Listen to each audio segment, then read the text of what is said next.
Greetings, everybody. I am Lobo, and welcome to Luna.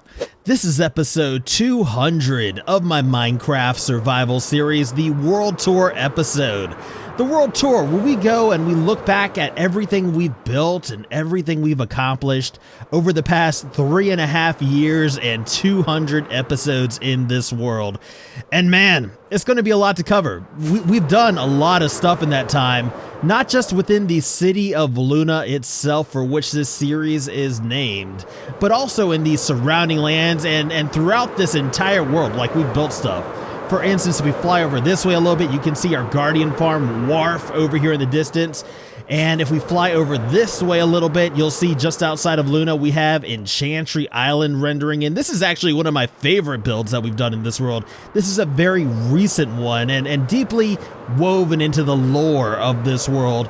And the lore is not something I'm going to get too much into during the World Tour, mainly because it's just a lot to take in. Like, the current storyline involves Ender Island over here and also Enchantry Island, and it involves ancient beings and magic and all that stuff. And, you know, there's really no point in rehashing it for the loyal viewers. And if you're new to the series, well, it is just a convoluted mess. So I'd like to think you don't need to know the lore to appreciate what we've done here, what we've built over here, and that's what we're mainly going to look at, is the builds and talk about what this world is all about, what we've done to it over the past 3.5 years, because we've come a long way. You know, let me go ahead and show you guys around, tell you a little bit about the world before we get into the actual tour. So one thing you'll notice right off the bat is that the waters are a little strange, right? That's because this used to be an extreme hills biome that we kind of, you know, destroyed, and right now I'm currently working on deepening the waters to make it look a little bit better, but we have a long way to go before that actually looks right. So, I mean, this is very much still a world in progress. As you can see, there's tons and tons of unfinished stuff, but we've come a long way since those, you know, early awkward days when I was still new to making videos. Oh, sweet spin. I like your moves. So we begin our tour over here at the far approach, where we will find the Luna Welcome Center. And this is basically where any newcomers to Luna would check in upon arriving at our city, either via these docks right here, or on horseback or on foot. In fact, if you're arriving on horse, we do have a stable on down this way where you can, you know, park your horse. Little horsey garage, if you will. You know what? I kind of want to show you guys this landscape. This is all actually custom landscaping, and this is not naturally generated terrain. So let me go ahead and fly up here and just give you guys an idea of like what we do to the terrain, the terraforming and all that stuff as we build. Because I do have this tendency to not really leave much untouched when I go and build in a place. But anyway, here are the stables I was just talking about. We have a little lucky horseshoe over the door right here, upside down to hold in the luck, or is that right side up? I don't even know. Yeah, I mean, there's no horses in here now. We haven't really had many visitors to Luna recently. I keep saying we. When I say we, I'm referring to you guys and me, because this is in fact just a single player world. I'm the only one here. But without the support of you guys, this world wouldn't have come as far as it has. So I do have you guys to thank for all this, basically. But let's go ahead and move on into the Luna Welcome Center, because we need to get this world tour moving along. I'm kind of dilly-dallying at the moment, and we got a lot to see.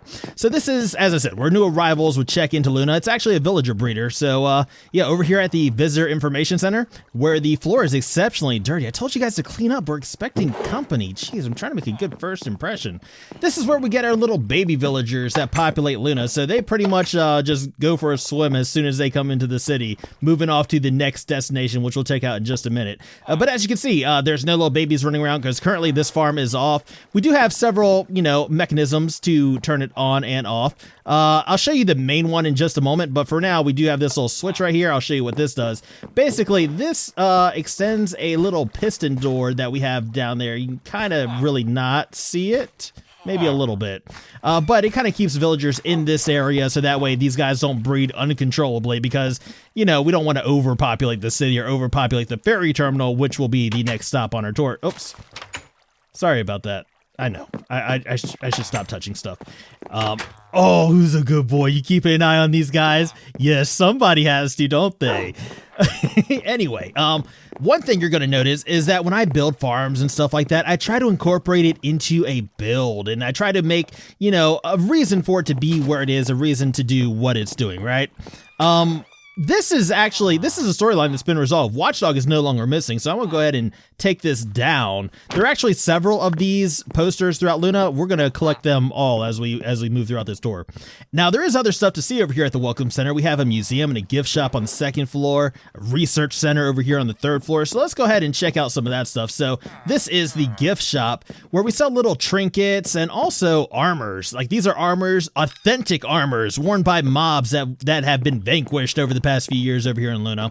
I have a little painting over here of the Luna Business District. I do have custom paintings in my texture pack. For instance, this one right over here, this is the near approach. Let's go ahead and move on to the museum and villager amenities area where we have, it looks like a bunch of memorabilia from our time in the end, our first end dragon fight, which is actually how we wrapped up season 1 of this series. This dragon face appears to be broken. Yeah, that one's working. This one appears to be broken. But yeah, we saved the end for the end of season 1.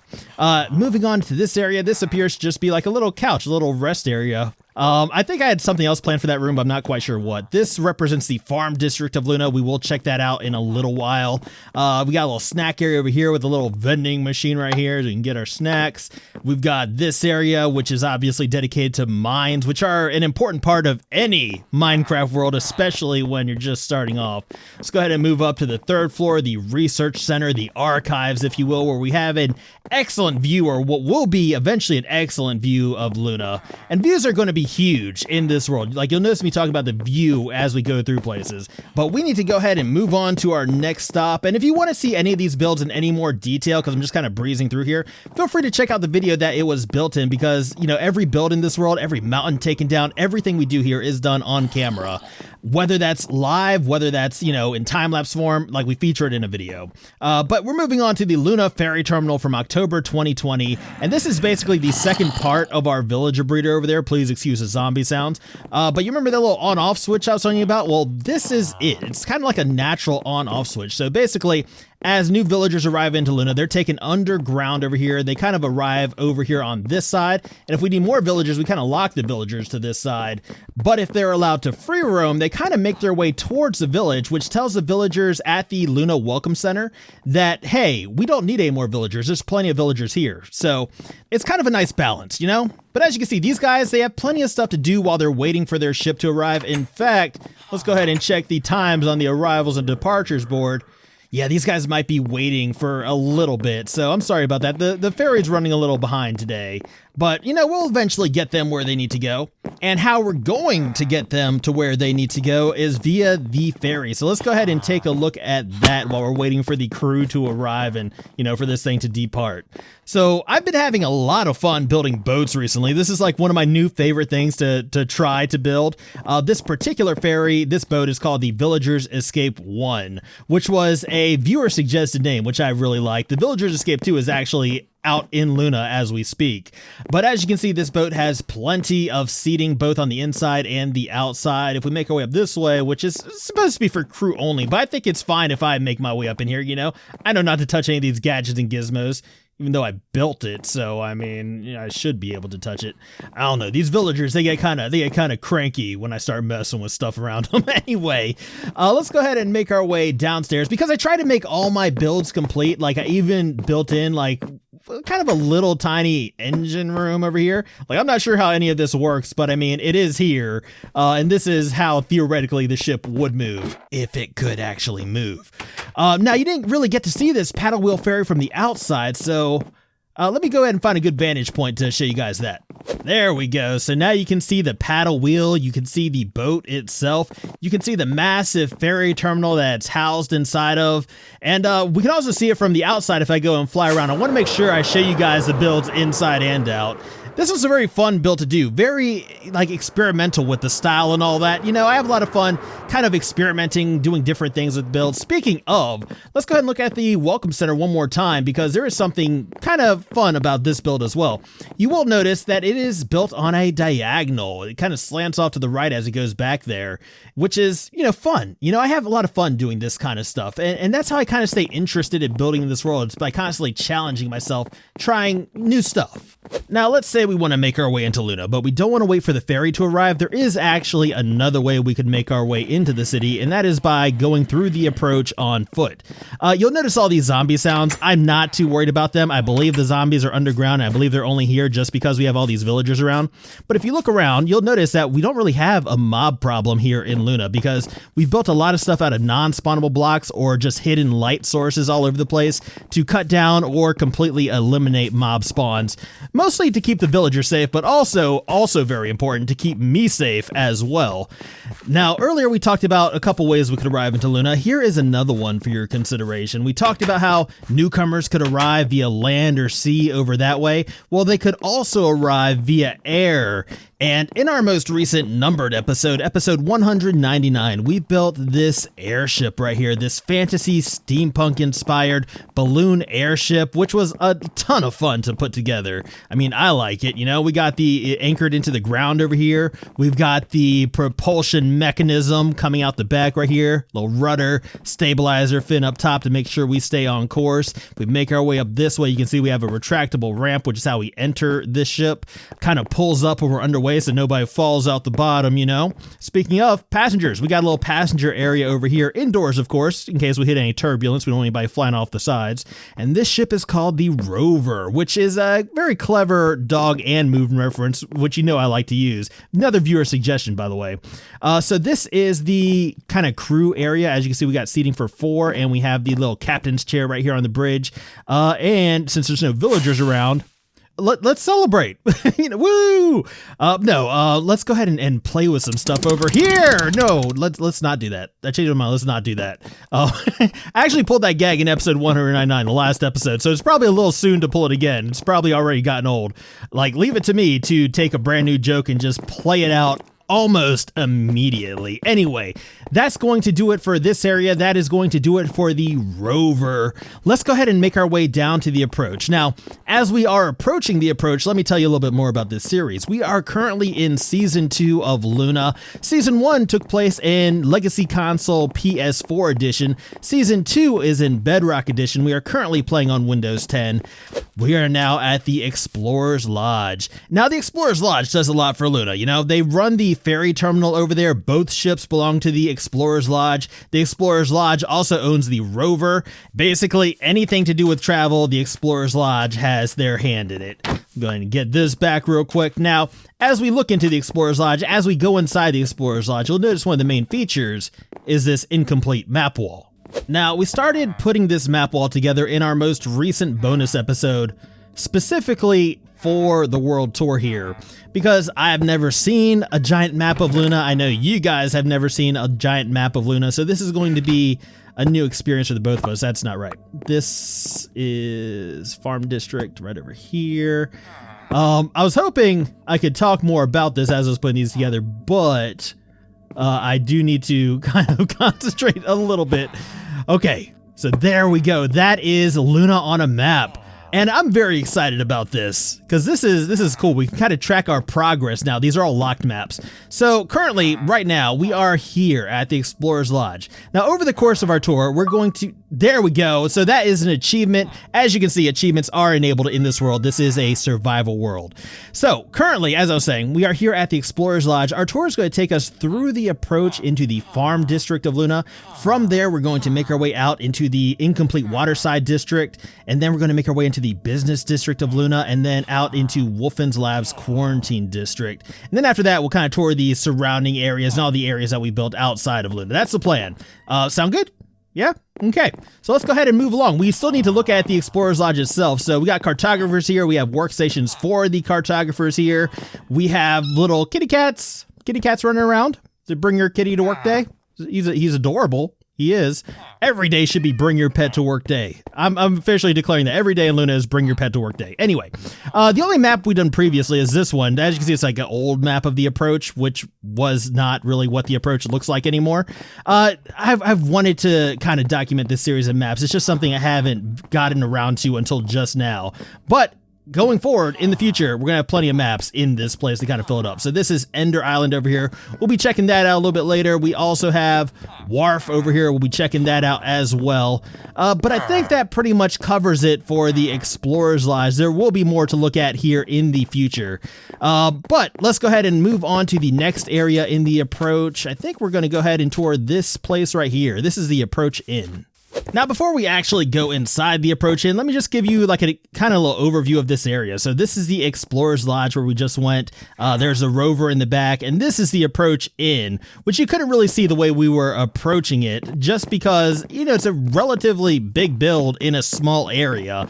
And that's something I have to kind of be aware of. I want you guys to be able to see everything we're going to be looking at during the world tour. So yeah, I just have to kind of remind myself of that from time to time. But yeah, this is the front desk. Over here we have concierge, food and drink, laundry, and an arcade. We'll check that out in just a minute. Over on this side, we have a fitness center and a spa. So this is the fitness center. The spa is just back here. And upstairs from each of these areas, this is where we have our guest rooms, which serve as temporary accommodations for any newcomers to Luna who might need some lodging. We have stowaway beds in each of the rooms, and the reason why they're stowaway beds is because I didn't want to put beds down and have them interfere with our villager breeder in any way. This area, this is a suite, so it's slightly bigger. The actual bedroom is up here on this floor. As you can see, we do have stowaway beds in each of the actual bedrooms, and also you might be able to see that I do put a fair amount of thought into the unnecessary details. So moving on through the Approach Inn, actually let's check out this back area first. So we have a view of the Luna ferry terminal and all that stuff. Then we can go down the other wing of this building and check out first the concierge area right here. We have a little snack area over here because people need to eat, right? And then people also need to wash their dirty clothes. So we have a little laundry area right here. Further back, we have the arcade. Now the arcade holds a little secret. So as long as nobody's watching, there actually used to be a door right here. I'm not sure where that door has gone. My best guess is a zombie might have taken it, but I mean, I thought I had this place fairly well lit. Apparently that's not the case. You know, we don't need a door. Nobody's watching. As far as anybody's concerned, we're just playing a little game of pinball over here. So if I were to push this button on the wall, which I can't quite reach because it's a long pinball table. If I were to push this button on the wall, we will drop down into the secret entrance to LOL headquarters. LOL stands for Loonies Against Wolfen's Laboratories, and you'll learn a little bit more about Wolfen's Laboratories a little bit later. Right here we have our emergency exit, which is open because there was an emergency here. This thing was triggered. Let me go ahead and see if I can repair this because I think it's broken right now. So not broken, but sabotaged. So I think if we were to flip this lever right here, that should reset everything and the door should close. Perfect. So now the emergency exit actually works. So this is an exit that's kind of hidden into the wall here. It's supposed to be perfectly camouflaged. We'll take a look at that a little bit later and, you know, I'll show you guys where it actually is. But let's go ahead and look at some of the other areas of LOL headquarters. This no longer needs to be here. I can't remember why that was there, but this is the research and technology section. This is where my good friend Wolfred used to do his research, and you'll meet Wolfred a little bit later. Very smart, very clever character. He was doing some work kind of researching the corruption caused by the netherworm. And the netherworm is something we're going to discuss a bit later because once we get to a certain point in this world tour, it's going to be impossible to ignore him. Over here, we have the workspaces of LOL headquarters where the members of LOL would, you know, do work in their little cubicles over here. Looks like we have a LOL member over here, hard at work maintaining the base. Excellent job. Let's go ahead and make our way down here into the map room. I actually forgot this exists. We do have maps of Luna. Well, these are mostly maps of Wolfen's laboratory areas. We have the Eclipse outpost over here, just a Wolfen's laboratory area we're trying to keep an eye on. We'll take a look at that in person later. We have the Wormtail site over there where Wolfen's Labs is also studying the netherworm. We have Wolfen's laboratory itself, which looks a bit different now than it does on this map because these are very old maps. or at least outdated maps. So this is WARF, the Wolfen's Aquatic Research Facility. We'll definitely take a peek at this later in person because this is actually finished these days. But yeah, this is LOL headquarters. As you can see on the wall, LAWL LOL. I like my acronyms. You will come to realize this. I do like my acronyms. Now over here we have the quarantine area where we do have various holding cells, which we have gotten some use out of. Next thing we need to do is make our way into LOL HQ itself and release Wolfred from the other holding cell where I kind of, maybe a little bit falsely imprisoned him under the impression he was a spy. Not my finest moment, but you know, we've moved on from that. So yeah, let's go ahead and move on with our tour. These are the living quarters over here at LOL headquarters. Nobody's here now. This place has been unoccupied since it was raided back in the day by Wolfen's laboratory. Or at least I thought it was unoccupied. We have one of the trespassers remaining. So just so you guys are aware, this is not a member of LOL. How did he even get in here anyway? Like, there's no water, first of all. And second of all, he should not have been able to spawn here. Like, mobs just appear. I have no idea how they even do it. Let's go ahead and make our way out through the way we came in because it's a little bit more fun than checking out the secret, like, emergency exit. Because I like that. I like the hidden entrance in the floor. But we can fly past the emergency exit, and I will show you how that actually camouflages itself into the wall over here.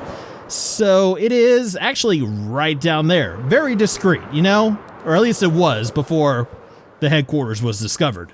Our next stop in the approach is, first of all this, our next stop in the approach is going to be the neighborhood. The neighborhood where Watchdog, Wolfred, and I lived once upon a time.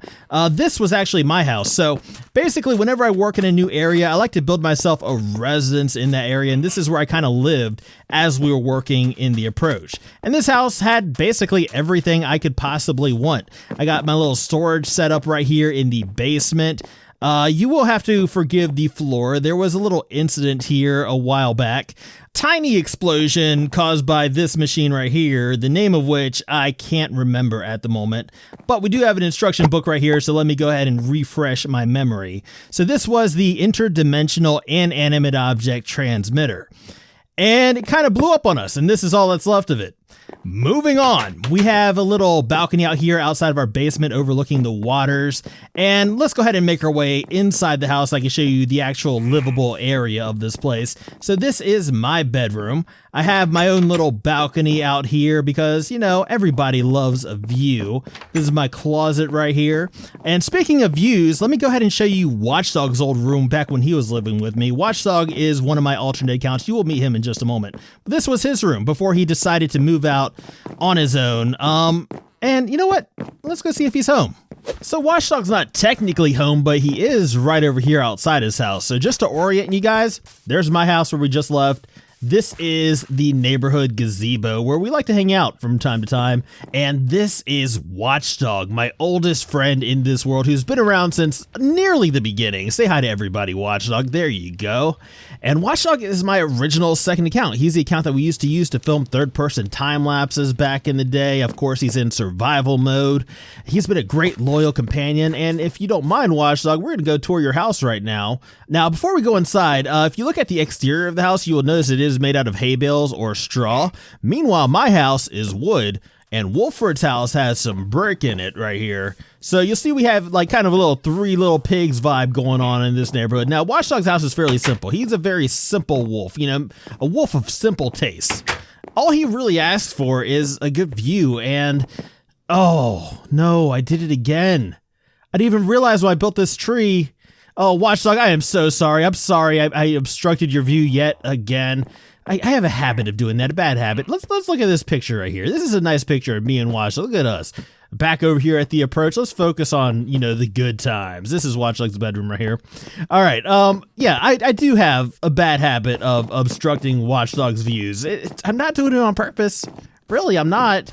Let's go ahead and move on to Wolfred's house. Now, Wolfred is not home at the moment. He's off at work, and he hasn't been home in quite a while. In fact, he's been spending most of his time in between the Law Nether outpost, which we'll check out later, and a cell of one type or another. But we can go ahead and have a tour of this place. I'm sure he won't mind. Now, when Wolfred first moved into the neighborhood, people were very suspicious of him. You know, they thought he was like a Wolfen's Laboratory spy or something, which kind of raised my suspicions, which is why it's fortunate we have this large tree in here blocking his view of my house, because you know what, if you have potentially nosy neighbors and you don't want them getting all up in your business, it only makes sense to construct a very large tree obstructing their view into your house, right? And speaking of large trees, we're back out here at the Explorer's Lodge because there is something I forgot to show you when we were over here. I do have a small manual tree farm over here. So we have oak and dark oak over here on this side. And we have all the other types of trees over on the other side. Basically, the thought behind this was the Explorer's Lodge has collected trees from all over the world, and they're here on display, and also for me to chop down whenever I feel the need to. Something else you'll notice is that we have a lot of skeleton horses over here. We actually have a lot of skeleton horses all throughout Luna because it storms constantly, thunderstorms all the time. And I'm sure that before the end of this episode, because we're going to be recording for a few hours, that we will run into a thunderstorm. It's inevitable. Now, one thing I want to do eventually is populate the approach and all of Luna, in fact, with villagers. But we do need to make sure that this area is safe for villagers and that they can't get to places where they don't belong. Kind of like this guy has. So if you wouldn't mind, please come back onto land where it's safe. Thank you. Yeah, because even though the areas that where we... Don't you do it again. No. Even though where we built is safe, the areas immediately outside of that, the areas which I like to deem off limits areas, are actually pretty dangerous. Hence why they are off limits. So before we do end up populating these areas with a lot of villagers, I do need to make sure that they can't get into the off limits areas. I try to do that as I'm building. Is just, you know, sometimes little things escape my attention. Now, another spot we're going to tour eventually is the Wormtail site over here, but we're not going to check this out right now. Even though it's at the approach, we're not going to look at it quite yet because this is a Wolfen's Laboratory build, and I think you might need to know a little bit about Wolfen's Laboratory before we get into all this. So, look at that. The disrespect. Enderman dismantling the approach when they know full well that I'm doing a world tour. Ridiculous. Just ridiculous. We do have an Enderman problem over here. Like, this is world spawn. So this is where all the Endermen from the end come when they end up making their way into the end portal. I have blocked it off, but we do still have a big Enderman problem in this area. I don't know. I don't know. Anyway, let's go ahead and move into an area I like to call the near approach. We're getting closer and closer to Luna now. And the near approach is kind of like a little market area outside of Luna's gates. This is a place where weary travelers could rest their bones before making their way into the city.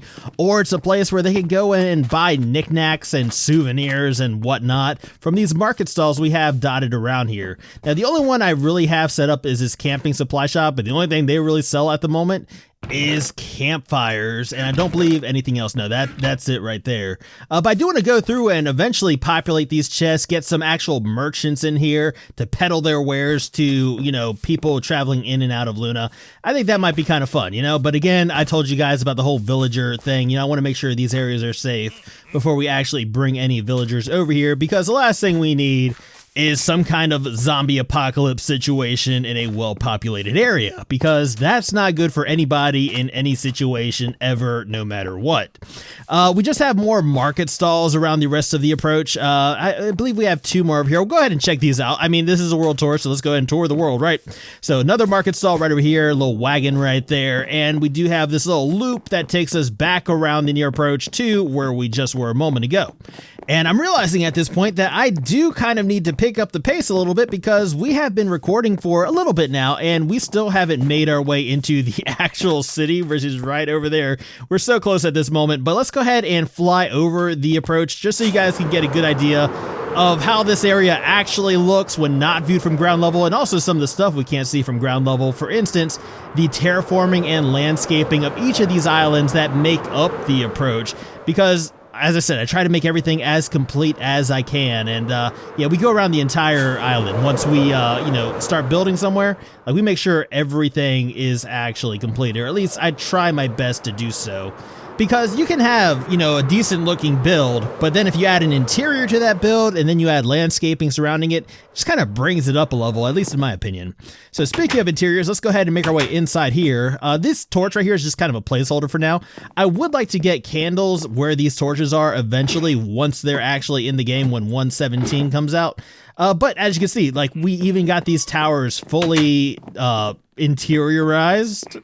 I know that's not a word, but, you know, I mean, they're not decorated. The interior is not decorated, but we do have an interior to them. So that's what I'm going to go with, interiorized. So yeah. Anyway, these are watchtowers that kind of give us a view of Luna and all the surrounding areas, like the approach. But I think that just about does it for the approach. So let's go ahead and make our way beneath this arch here, cross the bridge into Luna. Now, as we approach Luna, you might have noticed the city is surrounded by tall stone walls, but that's not our only line of defense. We actually have this very heavy, nigh impenetrable diagonal redstone door, which prevents attacks from making their way into the city. The only way to get past this thing is by pushing this button. It's something our enemies wouldn't suspect, you know, because most of our enemies are mindless. They don't have the dexterity to push buttons. They're like zombies and skeletons without brains and whatnot. But this is how we get access to the Grand Rotunda, which leads us into Luna's farm district. Now, this isn't all there is to the Grand Rotunda. Let me go ahead and take this down real quick. And before we check out Luna's actual farm district right here, I do want to check out the lower area of the Grand Rotunda because that's where the scenery is. That's what makes the Grand Rotunda a little bit more grand than just the area we walk through to get into the farm district, right? So if we make our way down this way, you can see that we have this area just beneath where we just walked.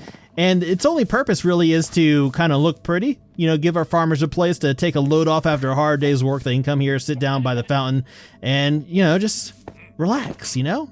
It's nice to relax every now and then. If only I could relax. It's time to continue with this world tour. Hello, sheepy. Hi. I was going to suggest that we take a look at our food farms and stuff like that first, but maybe I think the sheep is trying to get me to check out his area. So maybe we'll head over here to the barn first before we check out all the rest of this stuff. Now, the barn, as you can probably see, is where we keep our sheep. This is where we get all our wool and stuff like that. Now, I don't have a huge need for wool in this world. Let me go ahead and take this back real quick.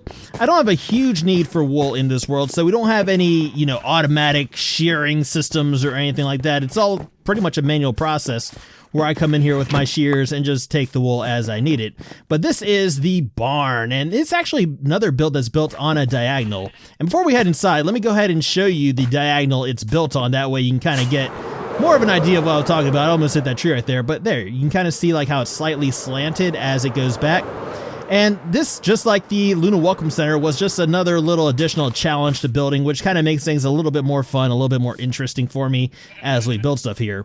Now, you can see the sheep are just kind of free roaming around. As I said, I just come in here with my shears, get my wool manually, because, you know, I don't want to lock these guys up in pens and do the whole dispenser thing or anything like that. Now, as far as the interior of this place goes, yes, it does have an interior. The sheep do seem to prefer it outside where there's actual grass to eat, so we kind of let them just kind of hang out back here.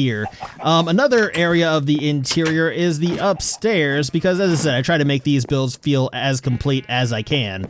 But I think that should pretty much do it for this guy's area. So now we can move on to some other stuff. And I feel like I should point out, we have a lot of like custom landscaping, like these custom trees and stuff.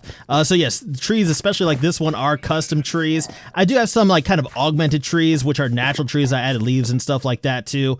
Let's go ahead and move on to the farms. This is our carrot farm over here, and this is fully automatic. It's a villager planted farm that's water harvested. Basically what happens is that we have this set up on a timer, so where like dispensers will shoot water, kind of wash these crops out to the edges here, where they are eventually collected by a hopper minecart and then put into storage. Now we do have the villagers that live inside these houses, so yes, the farming villagers do have their own houses. This is awkward. I'm sorry, I didn't mean to barge in on you. I apologize. Anyway, talking about the farms, as I said, they're set up on timers now. Rather than waiting for one of the timers to go off so we can see a farm being harvested, we could probably just look at some archival footage. Oh, watchdog monitoring system in full effect. It looks like we're having a harvest as we speak. So let's go ahead and make our way over to our carrot farm, and we'll see if we have any wasted carrots. Any carrots that are anywhere that our minecart cannot collect them and bring them to our storage system.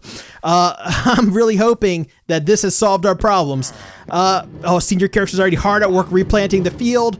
It doesn't look like we have any stray carrots anywhere, which is awesome. You guys need to stop trying to climb this fence. Now, once harvested, most of our crops are stored in silos like this one right here. This is actually the silo for our beetroot farm, which is located right over here. Now, this is another fully automatic villager harvested farm that does not look like it's been harvested in quite a while. Is there a problem with your farm over here? I mean, it looks fine. Why are you holding a beet? I would rather you have seeds and not beets. You're not supposed to be eating the stuff you're supposed to be harvesting. This might be broken. You know, it's been a while since I've been over here. This might actually be broken. But...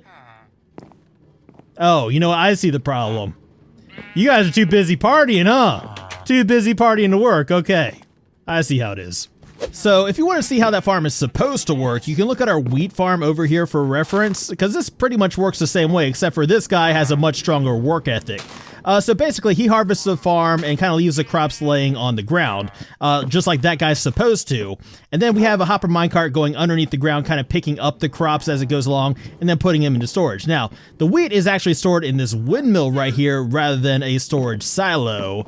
Now, we do have these silos all throughout the farm district. This is our potato silo. The potato farm is actually over here, and this runs the same way as our carrot farm does, which I just showed you.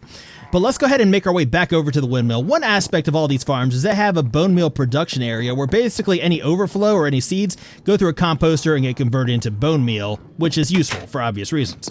As far as wheat storage goes, this is the actual wheat storage. Looks like there's one chest, but that's actually not the case. If we head upstairs into the maintenance area, I can show you the actual storage of this wheat farm, because we do have a healthy amount of chests over here kind of filtering down into each other into that one at the bottom. And I suppose I could also show you the actual collection mechanism for this. Basically, this minecart just goes around and around in circles picking up the wheat, which will eventually get deposited into this little hopper right here and sent up into storage. Now, the only thing we haven't checked out around this little loop right here at the back of the farm district is the farm district council office, which we built in January of 2019. And the purpose of this building was to house the farm district council, which was, you know, meant to solve some issues we were having over here at the farm district back in the day. So we have our farm district manager's office right here where you could sit in and kind of observe the council meetings going on in here. Basically, the main problem the city council had to solve, or the farm council had to solve, was how do we get farmers into Luna? Well, this is actually the site of one of our old villager breeders. That's the whole purpose of this. We had a guy sitting in a boat out here, just one guy, not two, and that guy's job was to register the doors we have underground here, because doors determine the size of a village back in the day rather than beds. And then basically he would report to the council over here in the meeting room that yes, we do in fact need more villagers over here in the farm district, and they would somehow make that happen, which was great. Very beneficial to Luna, very beneficial to the farm district. All right, so what else is in here? We have the assistant district manager's office right here. Small office, but a great view, big balcony, great view of the moon right there. This needs a door. As I said, back in the day, doors used to determine the size of the village, so I didn't just place doors willy-nilly around here. Hi, hello. This is the finance office. You must be the finance officer. Still hard at work. Go home. Go home. Take the rest of the night off. Jeez. Some of these guys, man, they are dedicated. We're actually not finished with this section of the farm district because we have a melon farm back here, tucked way in the back of the farm district. Easy to forget about. But yes, this is also a fully automatic farm. This is a piston harvested melon farm, which is an original design by me, which means it's not lossless by any means. In fact, it's not very efficient at all, but it gets the job done. Basically, how this works is we have a minecart that comes through here from time to time, like you're seeing right now.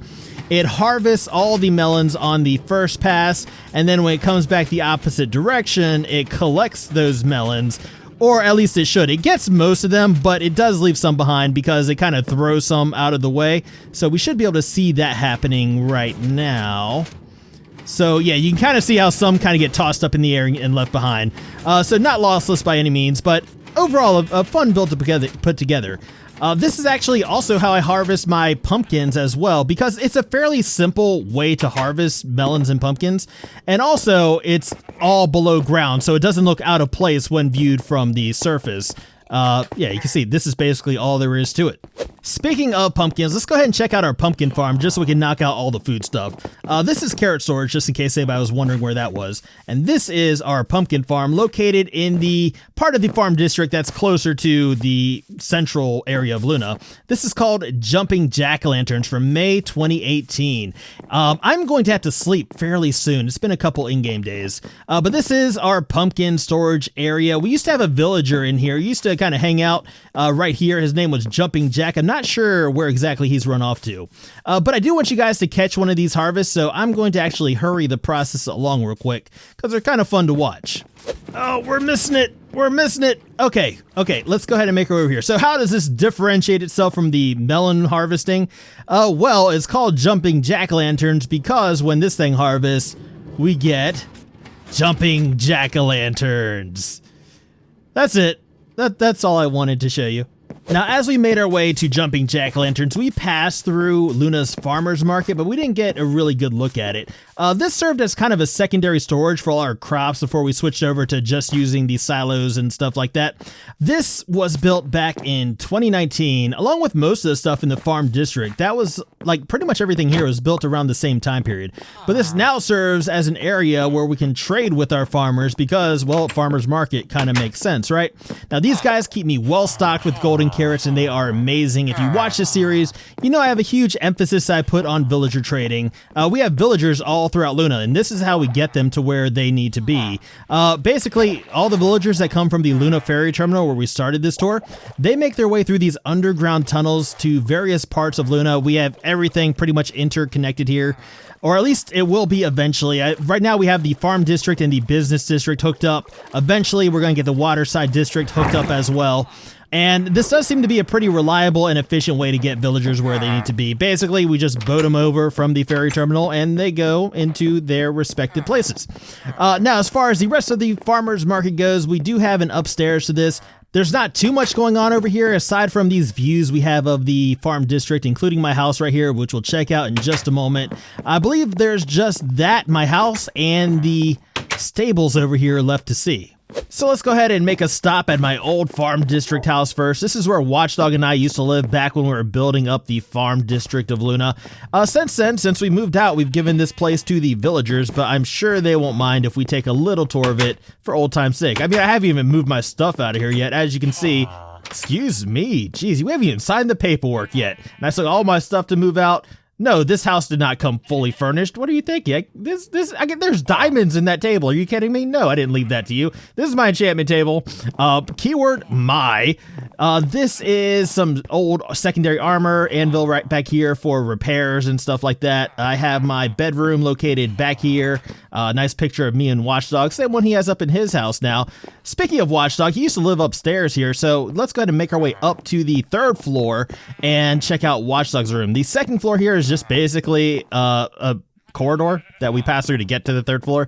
So it's a small house, but this is Watchdog's old room. He used to have a great view out from his balcony here, but farmer's market kind of got in the way of that. Or I should say me building the farmer's market kind of got in the way of that. As I told you, I have this bad habit of kind of ruining his views. I don't know why I do it. I'm not trying to. I'm really not trying to. I mean, he could have come downstairs because he has a great view from this balcony, right? Anyway, let's go ahead and check out the storage area of this house. This house comes complete with a storm cellar with a door that actually opens and closes, which I think is pretty neat. Because I do have a habit of keeping my storage in my houses in the basements and in the cellars and whatnot. This place was obviously no exception to that. I could access my stuff from inside the house from the anvil room right here, which I showed you a little bit earlier. Down this way is my actual big storage system, so we can check out the city storage of Luna by making our way down this secret passage from my farm district cellar. And this storage system is accessible from a lot of different places in the city. And we're going to tour this a little bit more in depth a little bit later. I guess I could talk about a little bit. We will be upgrading this in the very near future because it was great when we first built it, but in the years since, I've just accumulated more and more stuff, and the capacity just isn't there anymore. Also, because I have a tendency to put my storage systems underground, the convenience really isn't there either. So that's kind of an issue. That's one of the big things we'll be tackling in the upcoming episodes, is a new storage system. But let's go ahead and finish touring the farm district. We have the stables right here, right next to jumping jack-lanterns, the farmer's market. Very convenient for easy access into the waterside district or the business district, because this is where you would park your horse in case you had to go do any business in the business district. Now, there's not a whole lot of horses in here anymore because these guys have a tendency to escape. Surprisingly, Mr. Ed is still in here. Mr. Ed, the escape artist extraordinaire. This guy, I found him just wandering the world a couple times. He escapes the city entirely. We have some skeleton horses back here. As I said, we do get a lot of thunderstorms here in Luna. Hence, we get a lot of skeleton horses. And that seems to be pretty much all there is to it. You can see that they somehow get out of here and go wandering around different parts of the city. I'm sure that we'll come across several more as we move throughout this area. But that concludes our tour of the farm district. Now, if you excuse me, I need to have a word with my friend over here. You were supposed to make sure the horses stayed put. Kidding me? But you're still a good boy, though. Yes, you are. You're the best. Anyway, I had a lot of fun working on the farm district. One thing you'll notice is that I like to add certain theming to different areas, so the farm district is very much themed after kind of, you know, a farm. I mean, obviously, but this was a lot of fun to put together. We didn't really look at this horsey house right here. This is also built on a diagonal. Again, I have a lot of fun doing that kind of stuff. But, I mean, aside from some maintenance that needs to be done, some little repairs that need to be made, this is a completed district. We do have 2 completed districts here in Luna. The other one is the business district right over here. We'll check that out in just a minute, because there is quite a bit to see over here. This is like the main focus of the early part of this series. But our next stop along our world tour is going to take us into the, as of yet, incomplete Waterside District. Now, the Waterside District was established a while back, but I haven't really done much with it since then. I do suspect, though, that that will change in the very near future. But as far as the world tour goes, there are a couple things we can check out, mostly just the docks and the boats accessible by those docks.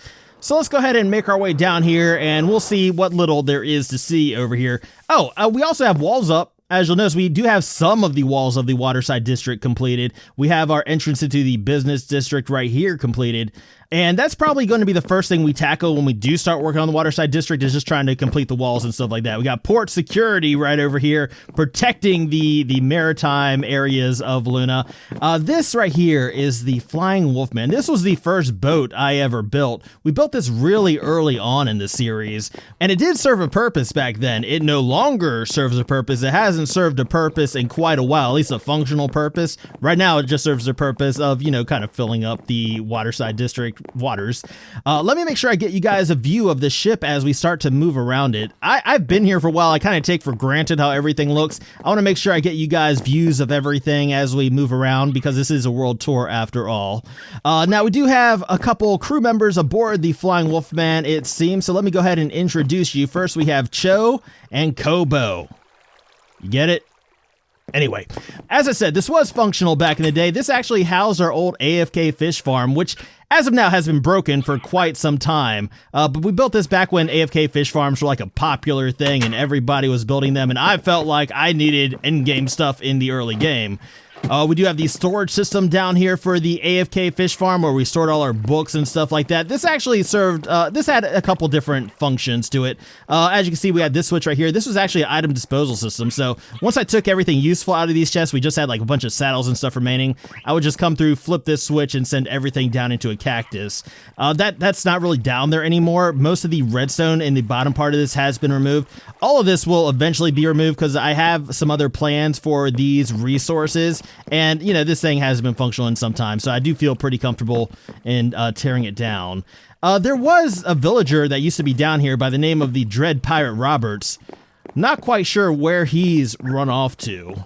because there's no way a zombie spawned in that hold, so I have no idea. Anyway, continuing our tour of the waterside district, these docks here are fairly old. We built these before bark blocks were in the game, and we do have some new sections of the docks, but I'm continuing to build those in the old style, just kind of combining the old with the new here in Luna. Speaking of new, we have this boat right here, which is a fairly new build. This is the Villagers Escape 2 from February 2021. This is the other ship from the ferry terminal. This is the other Luna ferry, responsible for shuttling passengers to and from various areas of Luna. Now, it's very similar to the Villagers Escape 1 with some slight differences, mostly because I couldn't be bothered to go back and forth from the Villagers Escape 1 to the Villagers Escape 2 to make them look exactly the same. So you can kind of view these as the same type of ship, but this one is a newer model. Do you guys hear that thumping? That beating? That is actually the netherworm, which you can see over here beneath the waters of the waterside district. We're going to talk about him a little bit later because he's more related to Wolfen's laboratories than he is the waterside district, despite being located in the waterside district. Well, actually, he's not. He's actually located all throughout Luna. He's a very big boy. Actually, maybe we could take a peek at the netherworm because I just realized that the netherworm does have an impact on the waterside district. He's actually caused some problems over here at the waterside district. As you can see, we have some broken docks over here on this side with the wreckage resting atop the netherworm. So let's go ahead and take a peek at him and just see what kind of destruction this massive beast has caused. And yeah, this is not his full extent. He actually extends from the Wolfen's laboratory area over that way, all the way back to the approach where we started this world tour over at the Wormtail site. Hence the name Wormtail site. That's where his tail is. But yeah, we're gonna take a look at him a little bit later. But right now, I'm just like, yeah, the waters. Waters are not safe. This is not the safest place to be. But that's pretty much all I have to show you guys of the waterside district as of now. Well, I guess I could talk about this. I have a little acacia farm over here, temporary, for building up Wolfen's laboratory over here, just for convenience. I also have some other temporary farms. We have a little vine farm right here, chorus fruit farm. We have our crimson and warp farms right here. All these are temporary. There's a little basalt farm over here. None of this stuff actually belongs in the waterside district. They will have their own homes elsewhere at some point. But now it's time to check out the business district of Luna. And this is one of the oldest areas of our world. This is the first area that we completed in this world. And this is basically how we get in. We have this gateway from the waterside district into the business district. One of my first experiments building at like awkward angles and kind of set the stage for, you know, future awkward builds. Now, I did mention that, there's multiple ways to get into the business district. There's multiple ways to get pretty much anywhere in this city. As you can see, this is the gateway leading to the farm district where we just visited a little while ago. So let's go ahead and begin our tour of the business district of Luna. We're right downstairs from the farming operations office of Luna. So I guess that's where we're going to go ahead and start. If I can remember how to navigate my way through this place. Actually, maybe it'd be a good idea to show you guys what this build looks like before we head into it. This is the Farming Operations Office of Luna. And we talked a little bit earlier about how I like my acronyms. So Farming Operations Office of Luna, otherwise known as FOOL. And this is where, basically where paperwork gets filed. This is where all the bureaucrats are around here somewhere kind of doing all their stuff. I hear them. I hear the villagers around here. I just don't see them. But we do have some excellent views from the Fool offices over here. We do have a great view of the business district from over here on this side. But unlike a lot of places that we're going to visit in a few minutes in the business district, this place serves no real functional purpose. It's mostly here just for the villagers. I don't know why I can't find them. I can't seem to find my villagers anywhere, but I know they're around here somewhere. I know it. Maybe we should go and ask next door because this isn't the only Fool office, Sheriff. So basically the next area is going to be the Farming Operations Office of Luna Enforcement Office, otherwise known as Fulio. And this place seems abandoned as well. I got a little temporary storage area back there, but I'm not sure what's going on with the villagers. Like, they just seem to be disappearing lately. It's weird because I just don't know the reason for it.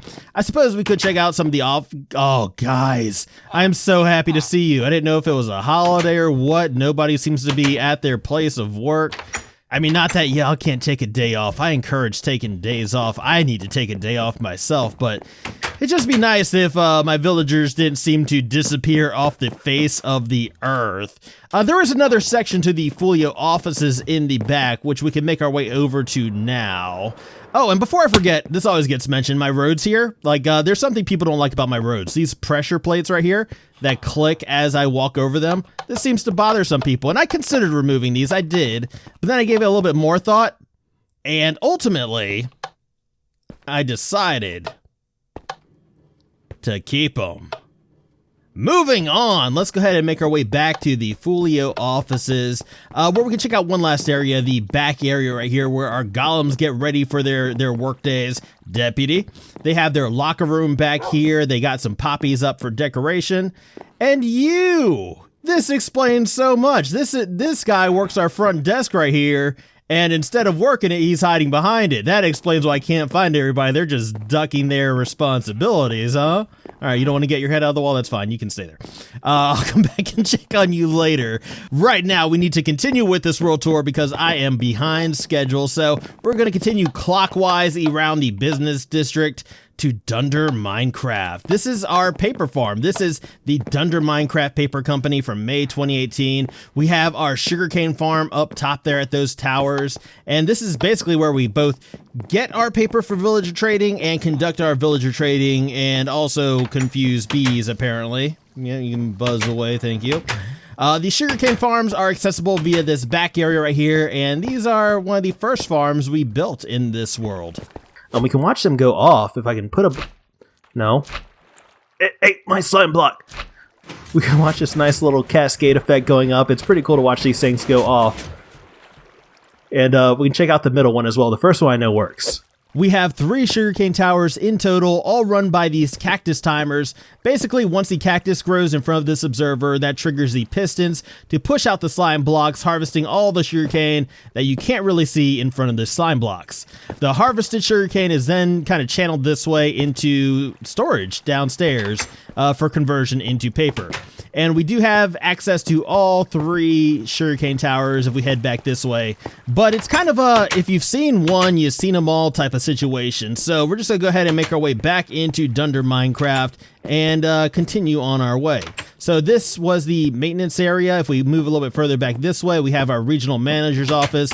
Michael seems to not be here anymore. He's been gone for a little while. And again, I don't know what happened to him because honestly, there's no way we had zombies in here. Honestly, it doesn't make sense to me. I do not know. I do not know where some of these guys are going. Fortunately for me, though, I know the office is still staffed because I do visit these guys regularly. I conduct my business over here. We got a little waiting area over here on this side of the office. We got a little water cooler right there. We have storage for all of our sugarcane. This is where it all goes for converting into paper, which we do right here. And this is where all of our librarians do all their work. And as you can see, we got quite a few of them in this little area right here. This is Creed. I don't question his life choices. He just does what he does. Continuing clockwise around Luna, we will then come to Luna's Forge. And this was a build we made back in September of 2018. I don't know why the font is different on this sign. I did not do this like this. You changing things up over here, bud? Asserting your authority? Guess Luna's Forge is under new management. Bodan seems to be running things his way around here. So you can see like the little details that we place around builds just to kind of liven the areas up. This is actually a super smelter. This is my super smelter. And you can kind of see the contraption if we go in this way. It's pretty simple. Circular design. We just have a minecart kind of going back and forth, or multiple minecarts just kind of picking up stuff, dropping off other stuff. You will notice as we walk around Luna, you probably already noticed, I do indeed like my circles. We have a lot of circles here in Luna. This would be nice if I could smelt something up for you guys, actually. So let me go ahead and get this first of all. Let me go ahead and get some stuff to smelt. I will be right back. But basically how this works is we take our ores or whatever we want to smelt up, we put them right in here. They get pulled out pretty quickly, then the output comes right over here. So let's go ahead and make our way inside before all these furnaces turn on, and we'll take a minute. The ceiling is going to open up first of all. Yeah, you're going to see lava start pouring down, then the furnaces are going to start lighting one by one, as you can see, until all of them are lit. Or at least until most of them are lit. What's going on with you? Oh, you need fuel. Okay, that's disappointing. Distribution isn't great, but the atmosphere is. Look at this. We got lava pouring down. Let's focus on the good stuff, right? You'd think for a world tour I'd be a little bit better prepared, but we can go ahead and I can show you the refueling process. Basically, this thing runs on coal pretty much. So we're going to take our coal, throw it into here like this. It gets pulled out pretty quickly, then taken downstairs and distributed. This is the upstairs area, by the way. Not too much going on up here, mostly just decoration. Continuing on, we come to my favorite build in the business district. This is the rotunda. And the rotunda is something we built a long time ago. This was one of the early builds that I still enjoy to this day, especially the interior of it. You'll notice we have a little entranceway right here. That's because this was originally intended to be the grand entrance to Luna, back when I thought Luna would only consist of this area, which has become the business district. We've expanded quite a bit. But this also happens to be where we first met Watchdog. It's all thanks to this guy there right here. This is Watchdog. That's what we're going to name him, Watchdog, and he is going to be in charge of third-person time-lapse from here on out. Say hello. Not you. I mentioned I especially like the interior of this build, so let's go ahead and make our way inside so we can have a look at this. Yeah, I mean, there's something about this place I really like. Not the fact that it traps piggies. Vacate, please. Come on. Okay, you know what? Let's just push you out of the way so we can put this back. Yeah, it's a bug, not a feature. But I really like this place. We do have a little what's supposed to be a redstone door right here. This thing does not work anymore. But this will give us access to a dock now that kind of takes us over to Enchantry Island, which we will explore a bit later. That's just kind of a way to link my two favorite builds in this world now. The dock will have to be built. The door will have to be repaired. We will get around to that sometime in the future. But, I mean, that's like, the door is one of the first things we've come across in this tour that's broken. Now, there is quite a bit that's broken here in Luna. Because the dimensional shift that brought us from Legacy Console to Bedrock obviously broke some stuff. I don't know if the door was something that broke at that time, or if that's something that broke later just because of my bad redstone, but it is definitely broken. Now, this is just something that happens with worlds. You know, the longer a world goes on, the more likely stuff is to break. And I would say that's especially true for a world like this one that's been through what this world has been through, moving through different dimensions lore-wise, or more practically speaking, has, you know, passed through different editions of the game. Now, I mentioned earlier how I like to build myself residences when I'm working on an area. That was even true back when we were working on the business district. So this area right here, this is the enchanted snack bar now, but this used to be my house back when we were working here in the business district. This is where we used to live in the early days of this game. You still see my enchantment set up back there. These days, the villagers have kind of converted into a little snack bar, a little place to eat. We got their kitchen back here. There's Rosie. Rosie runs this place now. Rosie's in charge. This used to be my bedroom back here. I actually had a roommate back when I used to live here. We had Mr. Hanzo, who used to live up here in the attic, which also was my storage setup, so I kept it in the attic instead of a basement or anything like that. But yeah, Mr. Hanzo is sadly no longer with us. Now, the enchanted snack bar kind of serves as an addition to the enchanted pickaxe downstairs, which we will check out in just a little bit. But this is more like a little lunch area. You know, you can come over here, you can place your 2-go orders during the workday, or you can come and just hang out like these villagers are doing. We do have a little outdoor eating area for them. Now, a little bit earlier, we talked about Mr. Hanzo. Over here, we have the villager memorial, because we have lost several villagers during the time building the business district. There was Balthazar, we have Samus, Mr. Hanzo, of course, and Zampano. He used to work over at the House of Leaves. We'll check that out in a bit, but this is dedicated to those guys, and I'm sure there's more names that should be up here, but as Luna's population has grown, it's become very, very hard to keep track of everybody. Anyway, moving on, the next stop on our tour is the Luna Garden Center from September 2018. This is basically where I get all my dyes and stuff like that. We have various flower farms up here. This is the double high flower farm where we can get the dyes from these flowers.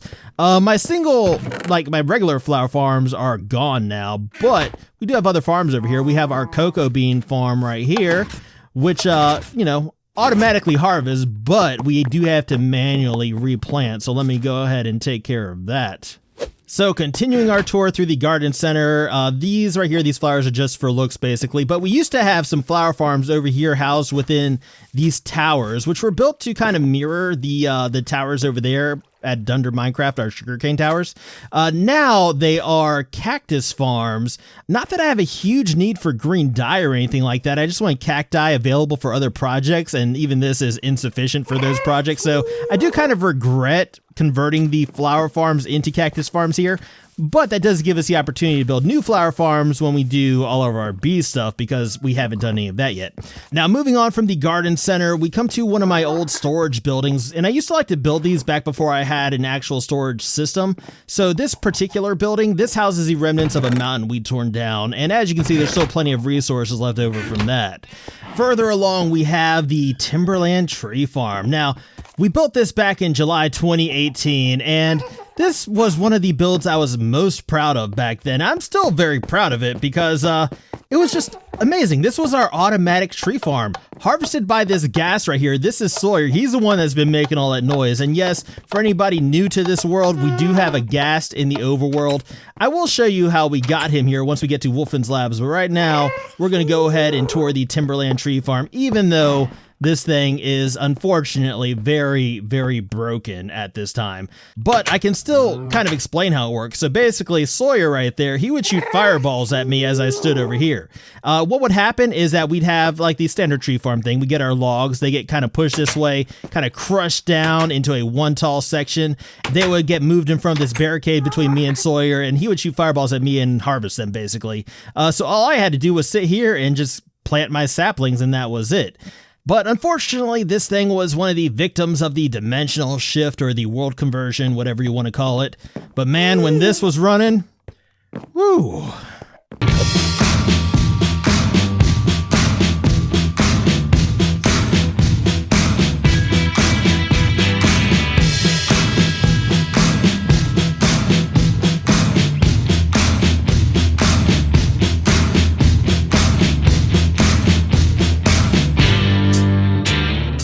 When I talk about the good old days, believe me, those were the good old days, back before I had to chop my logs manually. Now, there is an additional story to this build. Basically, the waterside district is right over there. We'd get this fresh timber coming in from the waterside district. It'd get put into this little elevator, kind of moved up to the second floor, where it would be processed and converted into planks. So this is our little debarker machine right here. Then stuff goes around here, gets kind of chopped up by this little saw thing, moved around this way, and I don't know why there's a hole in my floor. These are stone bricks. There's no reason for these to be missing, so I have no idea what's going on there. I don't think I can blame Enderman for this. Anyway, moving on. We have the planks getting put through here. Basically, they go through this area for processing, and then they're finally brought downstairs for packaging. And that's the end of their story. So yeah, I kind of like to add like little, just kind of little elements like this to the builds, just to kind of, make them a little bit more interesting. Now, one of the most common comments I get during the world tours after everybody sees Sawyer is, how do we get a gassy overworld? I told you guys I was going to show you that process when we got to Wolfen's Labs. Not only will I show you that process in this world tour, I think we're going to go ahead and bring a gas over together, so stay tuned for that. But this was Timberland. Next up, we'll check out the center section of the business district. This is the New Moon Mining Company. We built the New Moon Mining Company back in April of 2018. It consists of this whole center section of the business district. Basically, everything within this acacia wall is part of the New Moon Mining Company, including the enchanted pickaxe, which was our very first build in this world.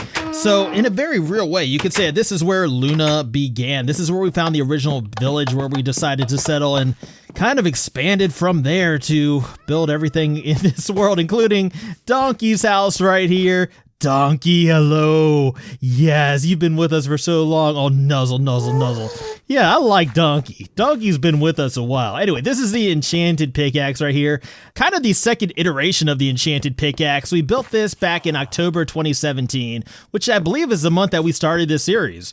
So, named as such because there's enchanted pickaxe right there, right? Enchanted pickaxe up there, enchanted pickaxe. You get it, right? You get it. Now, this has a use. This obsidian platform right here, I use this for breaking down my ores. Basically, we just stack them right here, grab our fortune pick, get our redstone, lapis, diamonds, quartz, all that stuff. Now, moving inside the enchanted pickaxe, the concept behind this place is that this is a place where our miners could come and relax after a long, hard day of work in the mines. Basically, they come over here. If they wanted, they could play some pool. We have a little pool table right here with billiard balls that actually shoot out once we put a coin into the machine. I do need to collect these back before they despawn, so let me just do that. We got a pinball machine over here, which does this non-stop forever until I actually pull the money out of the machine and turn it off. So let me go ahead and do that real quick. But one thing I really enjoy is useless redstone. One thing that you guys probably think I do too much of is useless redstone. But it's fun. Just fun little additions to the world, right? Now, the redstone down here is a mess, but let's face it, all my redstone is a mess. Let's go ahead and continue our tour of the enchanted pickaxe. Excuse me, fella. Excuse me. All right, what else is there to see? This place could tell some stories. So we have the Witherer over here, which was a bow I actually took off a stray during one of our multi-wither fights. Kind of, panicked and tossed my own bow out. It was an unconventional choice, but you know what? We picked up this guy and we finished the fight. But they're not our main concern right now. Our main concern are these guys right here. The one down here in particular, he's the one I want. Come on, honey. Ow. Okay. So if he's yes. Okay, he is down here within range of our sword. He is angry, but he is down here in range of our sword. This is where we can do some major damage right now. It's all going down right now. If we get rid of this guy, there's only one other wither in our immediate area that we need to take care of. Oh, that was close. That was so close. He is across the oh my gosh, what is happening? There's so much. Oh man, I didn't bring my pickaxe. I should have brought a pickaxe. Oh, okay, well, I guess pickaxe wouldn't have been too effective if there's nothing there to get. Fun times, fun times. All right, what else do we have to show you guys? We have a little mini wheat farm back here. I haven't used this in a while. It's probably broken, but we will never know because I can't access this chest to get the seeds out of it. I don't think there's going to be an easy way to break the block over it and get the seeds, so it's not really worth doing because as I said, I don't use it. Basically, you used to plant the seeds right here. It would auto-grow it, auto-harvest it, all that stuff. You know how those work. But this one right here, this is old technology, so it is probably broken. In this area, we have our masons. This is where they like to hang out. This is where I do all my mason trading, trade them stone for emeralds. They give me quartz and all that kind of stuff in return. So needless to say, these guys are amazing. As far as what the rest of the New Moon Mining Company has to offer, there is our storage system. So this is actually one of the inputs to our storage system. I think we're going to check out the storage system in a minute. Let's go ahead and check out the mines first, and then we'll check out the storage system before we move on to other areas. So this is an elevator that leads down into our mines, but if we go up the elevator, you can see some of the details we've added.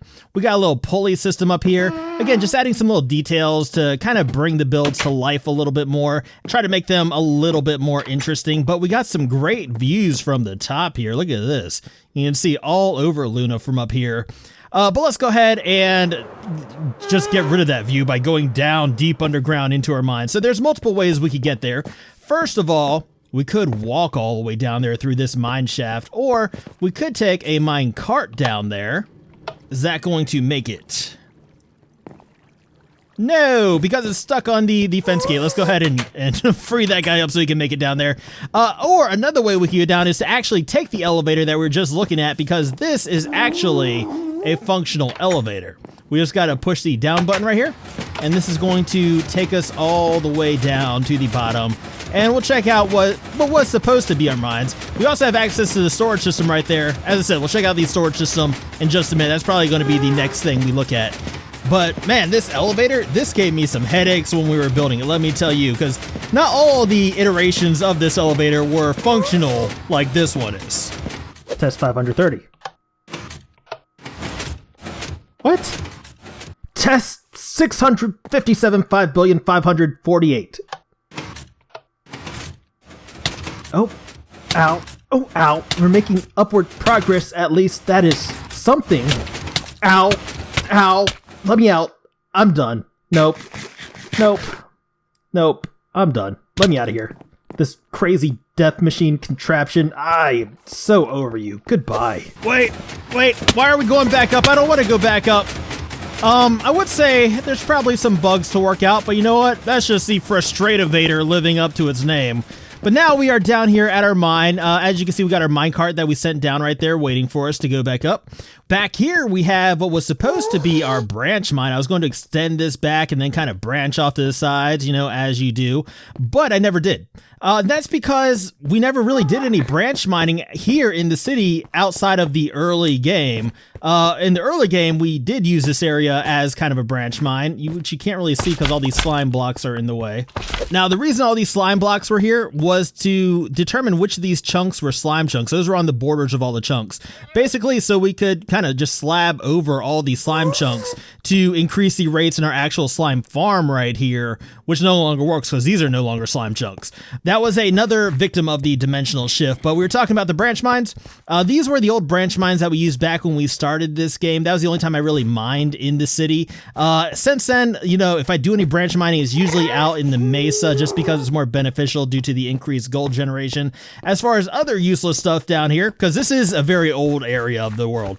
As far as other useless stuff down here, we had an old spider spawner XP farm down here, which, you know, the spawner's still up there. Everything's still set up, aside from the actual collection mechanism and all that stuff down here, because I no longer have any use for this. But let's go ahead and make our way back up to the surface before heading down underground one more time so I can show you the last build in the business district. And we're going to go ahead and take this minecart all the way back up. I would say that overall, this is probably the most convenient of our routes, like up and down to the mine shaft. And as I said, I like to have multiple ways to get around Luna just because it makes things a little bit more fun, a little bit more interesting, so we don't have to do the same thing over and over, even when just walking around the city. So here we are back at the surface of the New Moon Mining Company, where we have access to our storage system. Now, as I said, we're going to head down underground one more time because for some reason, in my infinite wisdom, I decided to place my storage system underground, which isn't great for convenience. I mean, it seemed like a good idea at the time, and we can't access it from various parts of our city, you know? If we head down this way, we can get to the quarantine district of Wolfen's Laboratory. We'll check that out later. If we go down this way, we can get to the farm district, and you guys saw that a little bit earlier. And this way actually takes us back up into the New Moon Mining Company. But before we head back up to the New Moon Mining Company to our storage input, let me go ahead and grab some blocks that we could throw into the storage input.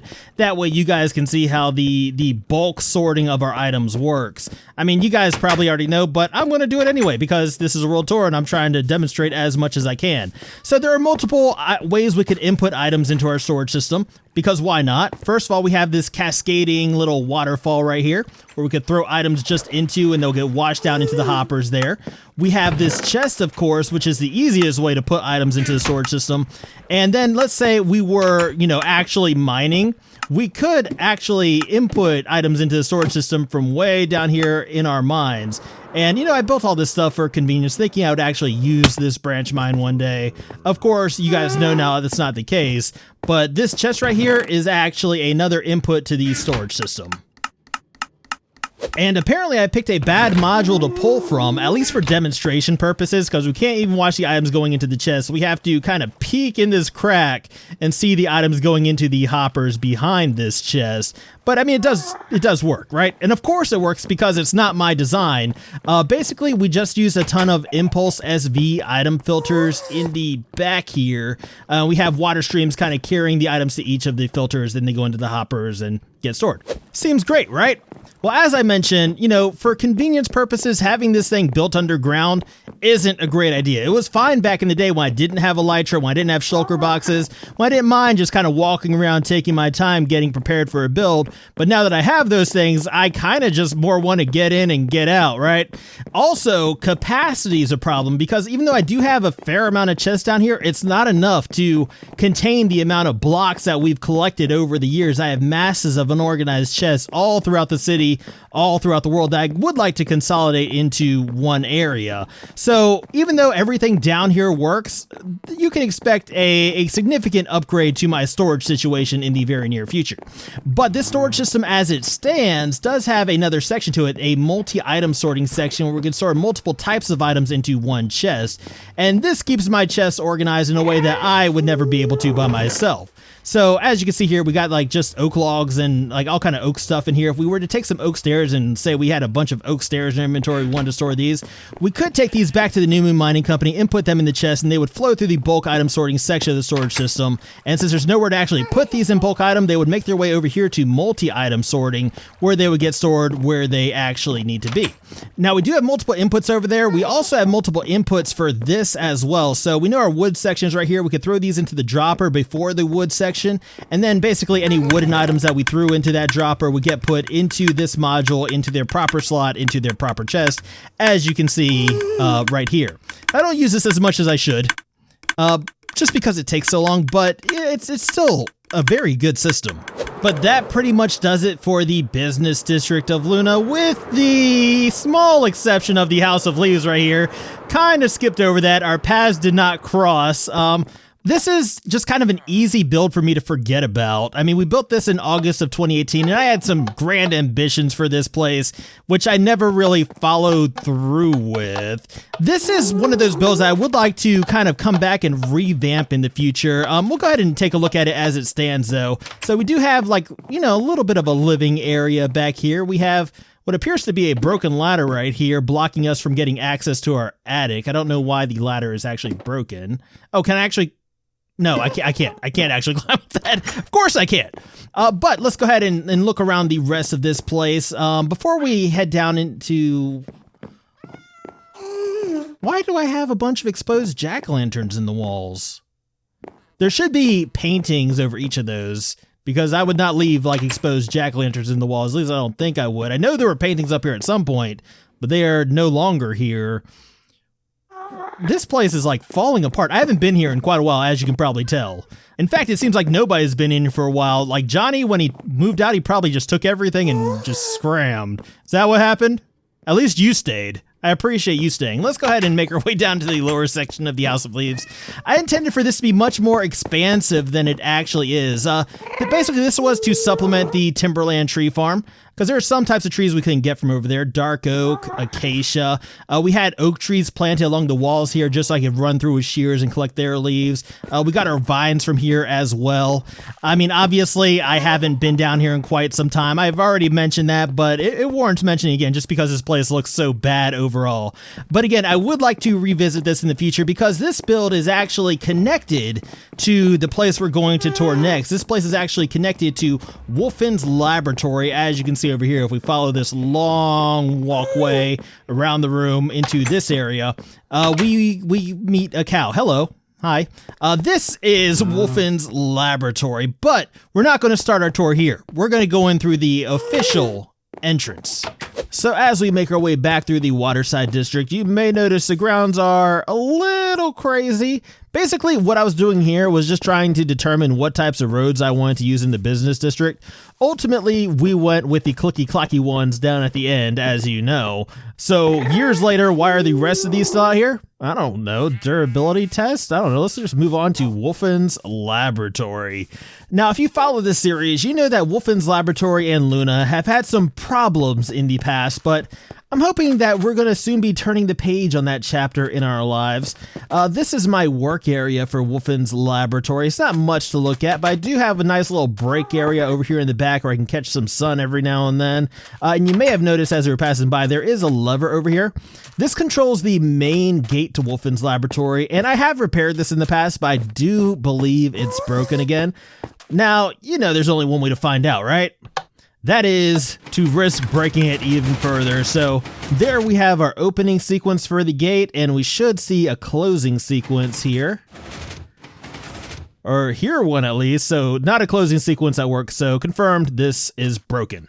So let's go ahead and move on to the Wolfen's laboratory showroom. And I guess we'll start with the exterior first. So as you can see, the landscape is not really landscape. It's just kind of flat and paved over because these guys, aren't much for lawn maintenance. Now, the only real thing that sticks out is this kind of cracked, collapsing pavement over here. And the reason for this is the netherworm is located just beneath the ground over here. And I suspect that we're going to continue to feel the netherworm's effects in Luna as time goes on. But here is the Wolfen's Laboratory showroom. And here's another missing poster for Watchdog. You know, I found him, by the way. I found Watchdog, and I didn't get any help from you, even though you're the information desk. You had zero information to offer. So, excuse me, Mr. Sassy Pants back there. So we do have various little displays in here. Now, these were fairly dangerous, and we saw that in past world tours. And then our last display, considering a career in science, ow! Apply once the second-degree burns have healed. Luckily now, though, for us and everybody else, Wolfen's Labs is under new management and actual safety precautions have been put in place. Now, in order to see all of what Wolfen's Laboratory has to offer, we are going to need an ID badge to gain access to certain areas, especially the subterranean areas. But I think before we head down there, we're going to check out something we made in the last episode, and this is a prototype for a Wolfen's Laboratory machine. This is the Reaper prototype. And I stress this is just a prototype, not the actual system, the actual Reaper system, which stands for Renewable Energy Augmented Performance Enhancing Research. And basically what it is like we have these cactus towers I built over here, right? That were insufficient for the actual thing. Well, they were sufficient for the prototype, which is right here. Basically, we take our excess cacti, smelt it into green dye, and the smelting process, as you know, creates XP in the furnaces. So once this chest is filled up and the hopper behind it, and then the furnace is filled up, well, then we have a lot of XP stored up, so it's basically an XP bank. So then we can just come back here, pull an item out of the furnace, and then all that XP will go to us. And if we need to, we can do an emergency repair of any of our netherite tools here, 3/4 repair. Now, unfortunately, I can't show you that actually working because it's not ready to go yet, and I can't show you any clips of that working because I've never done it. Now, next up on our tour, I think we're going to head over here to the netherworm observation room, which is right through this door. We do need to enter our ID badge into this dropper in order to gain access to this room, because this is a secret area, and all these doors are coded to only open if the badge is actually entered. Now, this area wasn't always off limits. It was part of the showroom where visitors could get a glimpse at the trans-dimensional gateway that Wolfen's Labs opened up right here, but the netherworm soon followed, kind of caught these guys by surprise, as you can tell from the broken window right here. Now, I gotta admit, originally, I thought that the netherworm was a byproduct of Wolfen's Laboratory scientists messing around with things they didn't understand, like interdimensional gateways and all that, and technically it was. But Wolfen's Labs isn't the only party to blame for the netherworm's destruction and corruption here in Luna. But we're going to get more into the netherworm, quite literally, in a little bit. Right now we're touring Wolfen's Labs. You may recognize this area as the House of Leaves, and this Wolfen's Labs is obviously not done yet. It's still very much under construction. We got a little security station right here, just making sure nobody enters this area. This is where the netherworm actually is. It's guarded by a wet floor do not enter sign, which is the ultimate protection if you don't want anybody past this point. Let's go ahead and move on this way. Down here we have a zombie villager converter / zombie spawner farm. And in this dimension, actually, before we get into that, let's go ahead and take a look at the door. First things first, right? This door actually runs on a combination lock, so wrong combination, the door is closed. Now, we have to put in the proper combination. The proper levers have to actually be pulled in order for this door to open, which in this case is just the first and last ones. Okay, so in this dimension, you can't have both. You can't have a zombie villager converter from a zombie spawner, because zombie spawners in Bedrock do produce zombie villagers from time to time. Now, unfortunately, it doesn't seem like we're getting any zombie villagers, but I can still kind of walk you through the process. So, as you can see, the zombies are going up through here into these individual containment cells. If we wanted to change this to XP mode, though, we could put them into here. We could also convert them into drowned if we wanted to with this water right here. So, I mean, we got options. We got options, right? But basically, how we would determine, like how we would get a zombie villager alone in one particular cell, would be, I think, something like this. Yeah, and then he drops down there. We close that. And then if I did that fast enough, we wouldn't have two zombies in here. So let's go ahead and try that again. Let's go ahead and open this one up, right? We'll close this one because it's already occupied. Let's go ahead and clear it out, actually. And then we got a zombie in here, so we can close this one to make sure nobody else gets in that cell. And then the next guys will make their way over this way. And he's going to skip that one into the next open one right here. Then we close that. And then we have a zombie alone. And then if we do the same thing on this one as this zombie passes through, gets bumped in, closed, now he's alone, and the rest of these guys will just continue around here and do the exact same thing. Now, if any of these were zombie villagers, then we would bring them on to the next step of the process, but unfortunately, they are not. So what is the next step of the process, you may ask? Well, I'm glad you asked. Follow me and I'll show you what the next step of the process is. So let's say we did get a zombie villager in one of those cells. He'd be above one of these trap doors right here. So if we were to open the trap door where he is, instead of rotten flesh falling down, we get a zombie villager falling down. Then we push this button right here, ejecting a minecart onto the rail back there. And if you can see it, there is a rail back there. So the minecart would pick up the zombie villager, kind of scoot him on down this way. And then from there, we can determine where in Luna we want him to go. Because this whole system is all about getting a zombie villager to beneath one of our trading areas. So he'd kind of just stall right here for a little bit until we decide if we want to bring him to the stonemason area or the librarian area or wherever. Then we'd hit him with a splash potion of weakness, give him a golden apple, convert him from a zombie villager to a villager, which has the benefit of also reducing the prices of all the trading villagers in that area and gets us another villager to trade with. So, very, very beneficial system. So if it's not already apparent, Wolfen's Labs has a vested interest in applications for mobs, especially hostile mobs, because, you know, they can do more than just bite and scratch and explode. They could actually be a benefit to society, right? Case in point, our gas harvesting tree farm. So through these doors right here, accessible via this combination lock, is our gas catching, gas containment area. So if we move on in here, you can kind of see like how this is all set up. Normally we have a ghast right here just kind of staring us in the face as we enter, but as I said, we're going to be catching a ghast today, so I had to make a little room. Anyway, this used to be a more or less automated process. It just had to push the buttons, hit some levers and stuff like that. It's no longer that way. Another victim of the dimensional shift, I'm afraid. So there are going to be some manual elements to this, which I am not looking forward to, but I promised you guys we catch a ghast together, so that's what we're going to do. Let's make sure everything's set up here the right way, and I do need to go get something before we actually begin this process. All right, I think I'm ready to go. So let's imagine that something unfortunate happened to Sawyer and now we need a new Sawyer. Basically, this is what we would do in this version of the world. First and foremost, we need to make our way into the Nether. Now, once we're in the Nether, these portals are so loud. Once we're in the Nether, we need to make our way to our gas catching room, so I need to orient myself real quick. Right now we're in the madhouse. We're going to explore the madhouse a little bit more a little bit later. This is the wrong way. I need to go through here and then up the stairs, and that's going to take us where we actually need to be. All right, so obviously I don't catch gas very often. It's not my favorite hobby. It's not a pastime that I enjoy all the time. But I still know how to do it, and I've been practicing how to do it for you guys. So as you can see, I left a mess in this room. This used to be a fully automatic process. Like back in the day, if we had a gas spawn in this room right here, all we'd have to do is hit one of these buttons along the side here. That caused the flying machine to just push him into the portal, and that'd be that. He'd be in the overworld. Another thing that I think might be good to okay, you know, I'll get back to that thought in just a moment, but let's go ahead and give this thing a test run. Actually, you know, I'll give you that thought while I'm waiting for the flying machine to push this guy. We'll see if he actually goes into the portal like he should. But another thing I'm thinking might be good to get our Sawyers is to actually maybe find a way to reset spawns. Just traveling, you know, 128 or so blocks away very quickly to kind of cause everything in this area to despawn and kind of reset the spawns for when we come back. All right, so here's the moment of truth. Does he actually go into the portal? Let's see. Yes!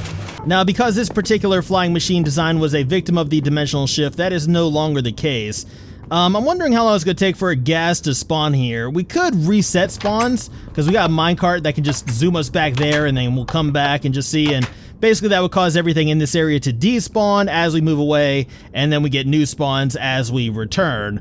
But we are already getting some spawns. We have a pigman up there, or zombie pigman, zombie piglin, as they're now called, a couple of them. So I'm going to wait a little bit, just see if we can actually get a gas spawning in here. We're situated pretty much directly over a lava lake, so usually it doesn't take too long for a gas to come in, and there we go, perfect, right on time. All right, so the process of getting a gas into the portal without a flying machine goes a little something like this. I'm putting down slime blocks to block him from moving backwards into the room. We want him constantly moving towards the portal. I'm just kind of pushing him with my body while trying not to get hit by any of his fireballs, and so far it's working out pretty good. Just gotta keep moving, keep mobile, block line of sight when I can, and we're almost there. We are almost there. Just go, go, go. And there we go. Piece of cake, right? Piece of cake. I should have named him first. You know what? We can name him when we get to the overworld. I got some mess to clean up, then we'll go ahead and make our way in there. Actually, let's just go ahead and make our way over there now, because I'm trying to show you guys how this is all done. So we'll get him named and into a minecart. Alright, so we are back in the overworld. I need to orient myself so I don't jump out of this portal to somewhere I don't want to be. I think we need to go this way. No, this is high. Hello. Okay, no, he's okay. He's okay because he has slabs and stuff in him. We just name tag him like that, and then we can send him off on his way. First, though, I need to grab a minecart. So this is our original minecart deployment station. Unfortunately, this won't catch the gas where he comes out of the portal now. It looks like I picked up some zombie pigmen drops. I don't like that because my portals do bad things to zombie pigmen, apparently. And I don't understand why, and I don't want him to because I like zombie pigmen. But minecart's deployed, and unfortunately he takes a little bit of damage because this is not running the way I initially set this up to run. Again, I set this up to run in a different version of the game. He's moving back and forth, so we need to hold the entity in place. This is going to stop him right there, and that's how we catch a ghast. Now, let's say we wanted to bring this guy to the Timberland tree farm. We would release the entity and open up the containment area, and that would allow this guy to move a little bit further on down the track and up the hill into the Timberland tree farm in the business district. So, yes, ghast in the overworld, this is how I did it. For those of you who had any questions about that. So we already checked out Wolfen's Laboratory's experiments with zombie villagers. We checked out Wolfen's Laboratory's experiments with ghast. Now we're going to go ahead and look at what used to be Wolfen's Laboratory's experiments with slime. Now, the slime farm down here, it's a triple chunk slime farm that used to work very well back in the day, but this is totally broken, as you can see, because these are no longer slime chunks. I think I mentioned that earlier when we're beneath the business district, but this makes me very sad. Very, very sad. Because Legacy Console and Java both pick their slime chunks in the same way. Unfortunately, Bedrock, you know, it does things a bit differently, which is unfortunate because this thing used to be my pride and joy.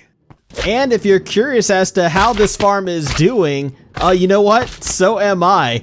So the only way to really check that out is to go ahead and check our chests over here. And we seem to be doing pretty well as far as slime balls go. Wow.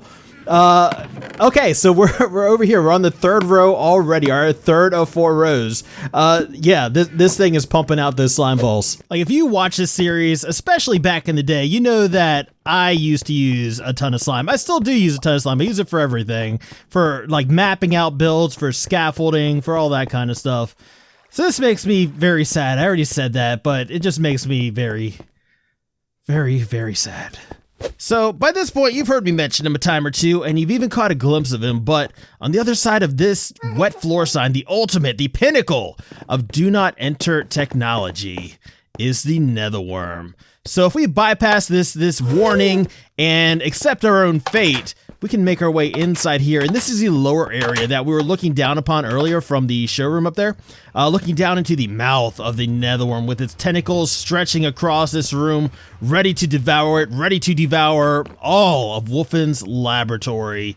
This massive beast stretches throughout all of Luna. As you can see, like, the area directly in front of it, like, the laws of physics no longer apply here. We have floating chairs and stuff like that. It's left a trail of corruption in its wake, or at least it will once I get around to building that part.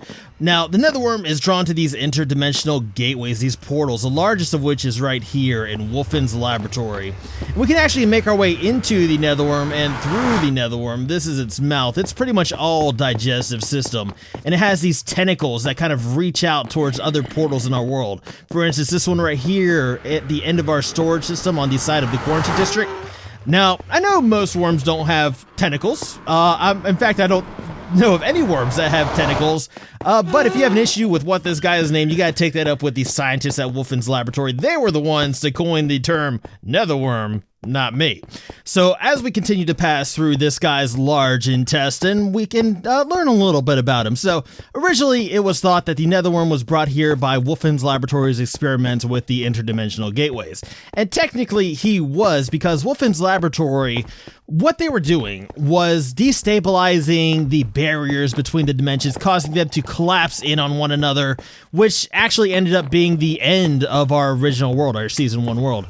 These are access to my beacon tunnels and stuff like that. I do want to show you where all these tentacles go, or portacles as I used to call them, because portal, tentacle, it's not important. The point is, I told you guys I like to have all my areas linked up in multiple ways. The netherworm is another way that we can accomplish that. Oh, and on the other side of this membrane right here, you can see the beating heart of the netherworm, still pumping after all this time. Because the netherworm is still with us. He's just dormant at the moment. But back to what we were talking about, Wolfen's laboratory was destabilizing portals, causing dimensions to collapse in on themselves, trying to end our world, and somebody was determined to stop them. Those people were called the Arcanine Order. And we're going to get into them a little bit more a little bit later. I want to show you one last portal first, though. This is the portal that leads to the farm district side of our storage system. And we saw that a bit earlier. But what the Arcanine Order did was summon the netherworm into our world to destroy these machines that Wolfen's laboratory was using to destabilize the dimensions, even if it meant destroying Luna in the process, destroying everything and everyone in Luna in the process. So Wolfen's laboratory, obviously not totally to blame for this massive beast that stretches beneath our entire city, but they are at least partially responsible. Now, as we get to this section, we're kind of, we enter through the mouth, we pass through his intestines. We're going to be exiting the netherworm now at the worm tail site, named as such because this is the worm's tail. Now, my best guess is that Wolfen's laboratory was studying the eating habits of the netherworm. I mean, it just devours anything it comes across, but my best guess is that they were, studying whatever was coming out of this thing. And at this point, I'm really regretting not wearing my hazmat suit for this. Hazmat suits are located right here. Then again, we did come from the wrong way. We came into this area from the really wrong way. But now we can go ahead and exit. So we got to go through this door here, which is on a little timer. So we got to wait for it to open and hurry on through. That wasn't quick enough. So let's go ahead and try that again. Hurry on through. And this is a little security desk right here. This is the entrance to the Wormtail site back at the approach. You guys remember this place, right? We had a peek at this a little bit earlier. See, I told you guys the netherworm was a big dude, stretching all the way from the Wormtail site back here where we started this world tour to Wolfen's laboratory in the distance where we are now. And we're not done touring Wolfen's laboratory yet because there's still a whole nother district to this place, the Quarantine District, which is an as of yet incomplete district. So we're not going to be there too long, but there is a few things I want to show you. There are a few things I want to show you over here in this quarantined area. So first things first, we need to pass through all the security measures in order to gain access to this place. An ID badge is required beyond this point. We need to deposit our ID badge in this dropper directly in front of Cerberus. He's going to read the ID badge, determine if it's legitimate or not. If it's not legitimate, fire charges may shoot out of his mouth. He may alert authorities, and bad stuff may happen. But our ID badge is legitimate, so we can pass on through, and we'll wait for this door to close behind us and just make sure everything's working properly, which it appears to be. So we have another wet floor do not enter sign over here because this is another dangerous area. And not just lore-wise, gameplay-wise as well, because, as I said, this area is incomplete. Not everything has been spawn-proofed yet. So we do get some, nasty stuff coming around here from time to time, but I think we're going to start a tour up here at the boardrooms and offices, then we'll kind of move around and check out the other stuff that the Quarantine District has to offer. So even though the quarantine district is in shambles, this is still where the decisions are made for Wolfen's Laboratory, up here in the boardrooms and executive offices. We'll go ahead and check out the offices of the board members first. Now, you'll notice that none of these offices are occupied because the board was actually dissolved by their last CEO, the last CEO of Wolfen's Laboratory, Wilfred Wolfen Sr., who was the one that made the decision to, destabilize the dimensions and all that, as we were talking about before. He had some questionable motives that we may talk about a little bit later. This is the actual boardroom with seating for all the board members, plus seating for the CEO himself. Now, speaking of the CEO, the new CEO of Wolfen's Laboratory, we're going to go and pay him a little visit because I believe he is in his office and expecting us. This, my friends, is Wilfred Wolfens Jr. Hello, Wilfred. Nice to see you. Now, Wilfred is fairly new to running this company. He actually just took over this office in the most recent episode, taking the place of his father as CEO, and he's going to be a great improvement because his father was just the worst. I mean, no offense. No offense. Everybody has their good points, okay? But that guy was just the worst. I mean, not only was he not actually running this company the right way, he wasn't really running this company at all. He had a decoy robot kind of running this place for him for who knows how long, while he was off trying to awaken ancient beings, and he did that thing where he ended our season 1 world. So yeah, I feel justified in saying he was the worst. Anyway, we need to continue our tour, and I think while we're up here on the second floor, we'll go ahead and check out our potion brewer input system, because we do have an automatic potion brewer. It's actually downstairs on the first floor, but I do have my inputs up here. That way I can go through and just kind of replenish the supplies of anything I might need. And this is handy because, I can't really ever remember what ingredients I need to put in for what specific potions, and it's nice to not have to go to the wiki to get a splash potion of weakness or something made. You'll notice Wolfen's Labs, the quarantine district especially, is in a state of disrepair. We got broken doors, we've got some flooding, we got some massive plumbing issues in this place because Wolfen's Labs, the quarantine district anyway, has been abandoned for quite some time. But we were talking about the potion brewer. So this is not a brewer that can make every potion in Minecraft, but it can make the ones we use the most. For instance, we have night vision potions over here, fire resistance potions, strength potions, healing potions, regeneration potions. We have splash potions of weakness, splash potions of harming, splash potions of healing. And these two are just reserved for any future potions I may want to start brewing here. We just got some room. We got room to expand. Now, if we move around the back here, you can see the redstone fort. Everything is fairly simple, very convenient. It used to be a little bit more complicated, but I kind of dumbed it down. We didn't lose too much functionality, though. So overall, I'm pretty happy with it.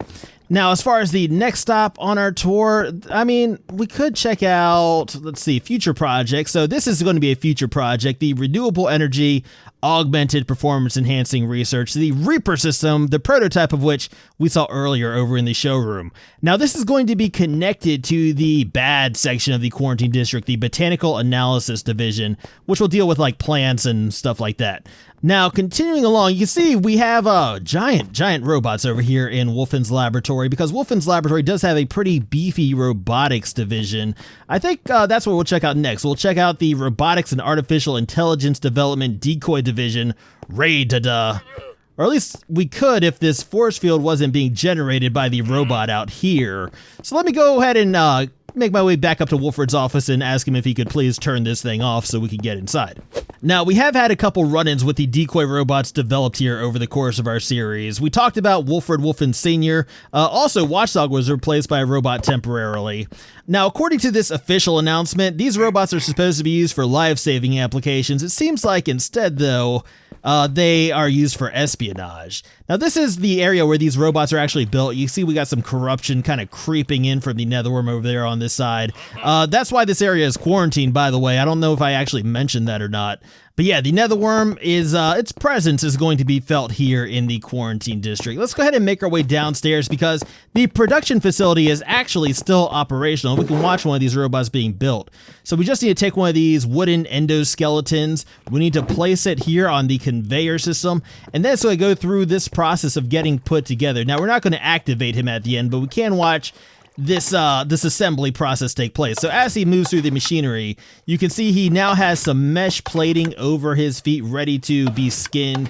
He now has his legs on him, and he's going to proceed further up. And I guess we should too. Actually, no. Let's stay down here. We can watch from down here. So he's going to proceed up into this next area where he gets his chest piece and also his head. And now he's ready for inspection. So the robot is going to make his way this way for inspection before proceeding on to the next area. And he looks good to me, so there he goes, and here we go as well, up to the top. Now, up at the top, I got a little surprise waiting for you, because we have a decoy robot of our own who has already been activated, and he's kind of waiting for us up here. Hello. Hello. So there's a deactivated one we just made. This is what the finished product looks like. This is Decoy Dog, otherwise known as DD, my good friend and current time-lapse account. Why don't you tell the people about yourself? Greetings, everybody. I am WLDD-214, a decoy robot developed by Wolfin's Laboratory to infiltrate the organization known as Loonies Against Wolfin's Laboratories. Okay, Didi. We don't need to get into the entire history. They don't need to know about your checkered past. As far as they're concerned, you're just a very, very valuable member of this team. Indispensable. Yes, an indispensable member of this team. Man, the technology Wolfin's Laboratory possesses, I mean, regardless of what they do, it never fails to impress me. Next up, we have the Robotics and Artificial Intelligence Development Defense Division, also RAID for short. That happens to be where this guy comes from, where Cerberus comes from. There's actually a new version of Cerberus that's being produced down here, so we can go ahead and check those out. So first we'll come across this guy who we ran into upstairs. Now I don't remember his name, but we can look in the book and find out. This is the Gatekeeper, the SBO4 Gatekeeper, and his basic function is to restrict access to certain areas, say the decoy division of Wolfin's Labs. So we ran into his state-of-the-art shield generator when he was upstairs. That was that red thing that stopped us from getting inside. So obviously a very useful piece of machinery. This guy is still being constructed, so he's not ready to go yet. He's not ready to be activated and put into the field at the moment. Next up, we can go ahead and proceed on down this way. We can check out another one of Wolfin's Laboratory's defensive robots. And currently we only have 2 that are being produced down here, but I am informed that there are plans for several more. So this is version 2 of the Cerberus. And we ran into the Cerberus as we were entering the quarantine district. We ran into version 1 of the Cerberus, the prototype. This guy is the production model. Let's go ahead and see what he's all about. So, I mean, just from the looks of him, I can tell you the Cerberus is going to be much more mobile than the Gatekeeper. Its main function is to provide protection over assets in an open environment. So it seems like the gateway into the quarantine district probably isn't the best place for him. I mean, that seems like a job better suited for the Gatekeeper, so maybe I'll have to raise that with Wolfred. Now, I told you there were more robots coming down the pipeline, including the PKO-1 Peacekeeper V2. Now, you saw the prototype in the Wolfin's Laboratory showroom, but you know, this seems like the actual production model might be a significant upgrade. This is something that I, didn't really want Wolfin's Laboratory to start producing, at least under the leadership of Wolfred Wolfin Sr. But I gotta admit, ever since our Wolfred is in charge of Wolfin's Laboratory, I feel a lot more confident in letting him produce these robots, because I know that they will be used, in the defense in the best interests of Luna. So next up, we're going to move on this way to what's basically just a big hole in the ground over here. This is my new slime farm. Downgraded slightly, we're just working with a single chunk now rather than a triple chunk area, but it gets the job done, it provides, as you can see right there, it provides a, reasonable amount of slime, which is all stored in these chests right back here. And you can really only see the top spawning platform from up here, unfortunately, but there are multiple spawning platforms that the slime can actually appear on. Now, I don't use iron golems or anything like that to actually pull them over the edge, to lure them over the edge. I kind of just let them bounce around until they naturally find their way into the magma blocks below. And the longer we're here, the more the spawns actually pick up, as you're starting to see right now. And granted, it's not as impressive as our triple chunk slime farm was, but, it gets the job done. There it goes, getting the job done. Perfect. So there is one more build over here in the quarantine district I want to show you. Obviously, this area connecting to the slime farm is not yet complete. We will get around to that eventually. The quarantine district, as I said, is very much a work in progress. But the last build over here that I want to show you is the big boy, the thing that stands out most over here in the quarantine district. That guy right there. our creeper farm. Now, this guy also takes a little bit of time to get warmed up, and I'm not in the greatest spot to actually get spawns from this farm. My AFK position is actually much, much higher, but you can see how this works. So we get creepers falling down through here. Their drops get collected by a hopper minecart beneath the ground here, and with this guy, we can see it get collected and carted off over to the storage area. Now, the storage area isn't the greatest place to be if you happen to have any allergies to cats, because this place is staffed entirely by cats. This is accessible via the quarantined hub right here. This is the ordnance production area, the OP area. We have storage for gunpowder, we have storage for paper or sugarcane, because we have a little sugarcane farm over here, so we use the sugarcane to make our paper, which helps us make rockets and stuff like that. So everything pretty much in this one little one-stop shop for rockets. Now, let me introduce you to the rest of the staff, because we can call them back here. We have cats in the creeper farm scaring the creepers over the edge, but we can't call them back with a flick of a switch, because, you know, their shift might end. We just might want to get them some fresh air, have them not be in the dark, and express our gratitude for all the hard work that you guys do every single day. You have a cow on you. That also turns the lights on in the farm, so we don't have creepers spawning, so when the next wave, the next shift goes in, you know, their minecarts don't get stuck or anything like that. Now, these cats are great, and greatness deserves to be rewarded, right? So we actually built this entire place to cater to the cats. It's like one big cat house. We got a little cat tree right here. Let's see how long this actually takes me to climb up. It's a very big cat tree right here. But I mean, it does give our feline staff something to do when they're not working, or, you know, if they just came back from their lunch break. Actually, you know what? I probably wouldn't recommend climbing this if they just came back from their lunch break, because it's really just round and round in circles, and you know, that's not good. There's a risk of vomiting and all that, but thankfully, we are now near the top.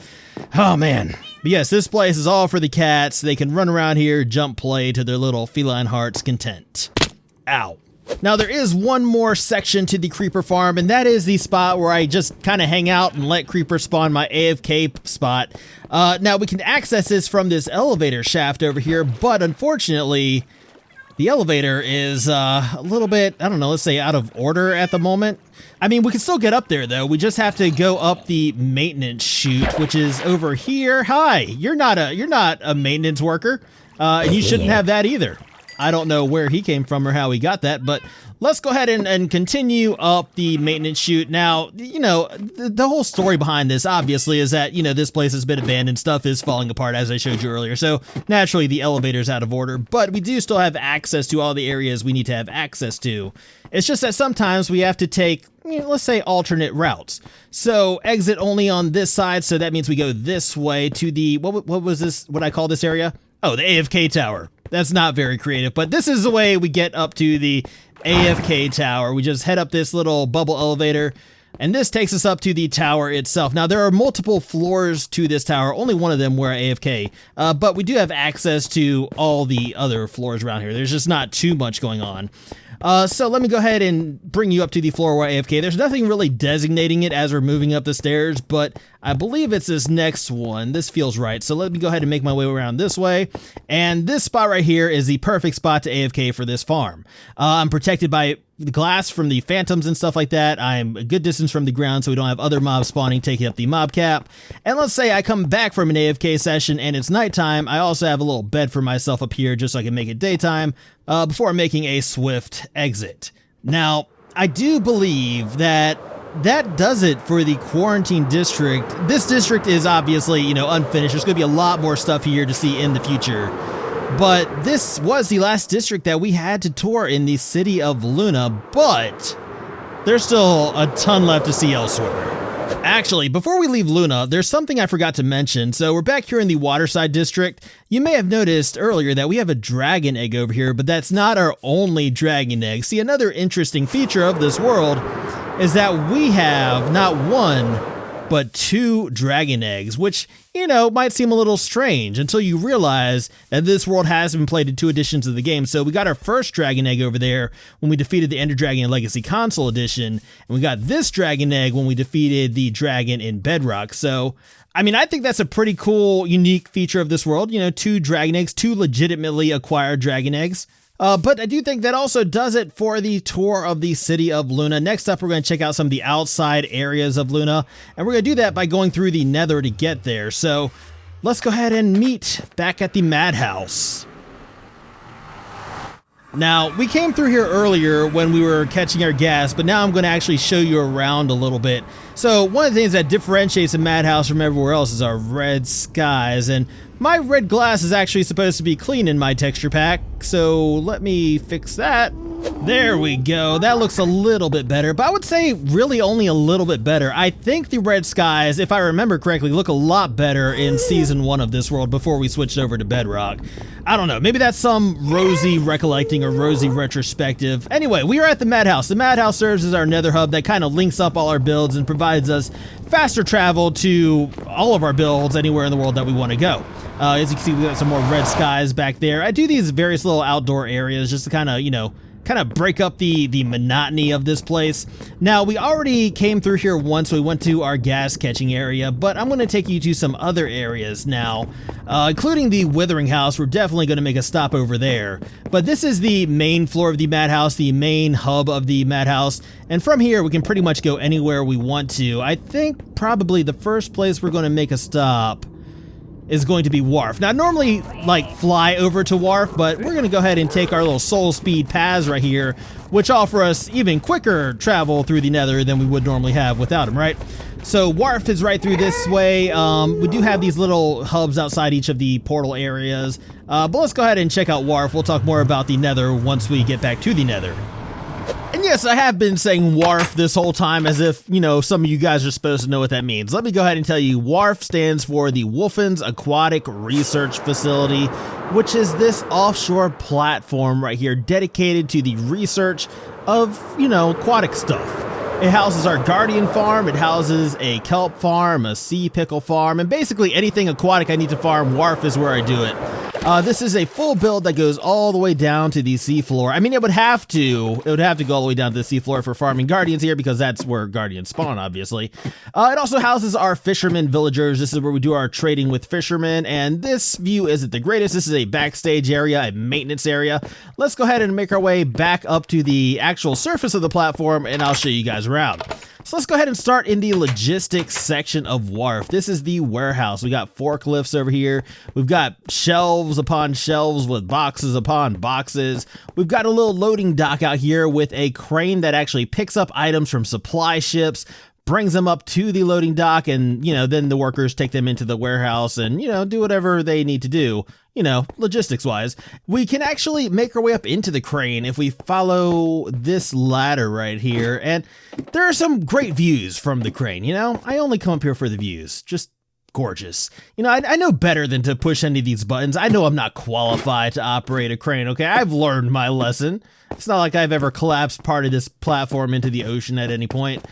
We can move around this way. This is not the way I want to go. We move around this way to the intelligence section of WARF. And the intelligence section of WARF, though WARF is staffed, the intelligence section always seems to be empty for some reason. Not quite sure why that is, but we do have workstations here for the intelligence officers who are, somewhere, hopefully, I guess. There we go. There's an intelligence officer. Oh, and here's another one. They're over here at the stairs. They're solving the mystery of how stairs work. This is actually how we get to Wharf. I have an elytra landing pad up here because most times I don't take the nether. I just fly over here from Luna, kind of land on the landing pad, make my way into the Wharf area just like this.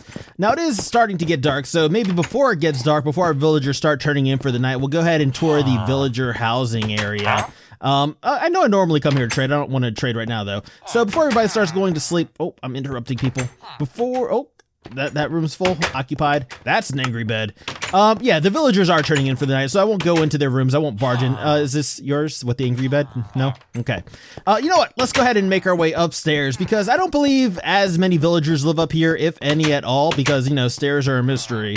But this is one of the villager bedrooms. They also have a little common area up here, which doesn't look like they've done much with, but they can store their reading materials, board games, all that stuff. Just, kind of hang out if they want to. This is how we bring villagers up into Wharf. We have a bubble elevator right down down there in the middle of this gazebo.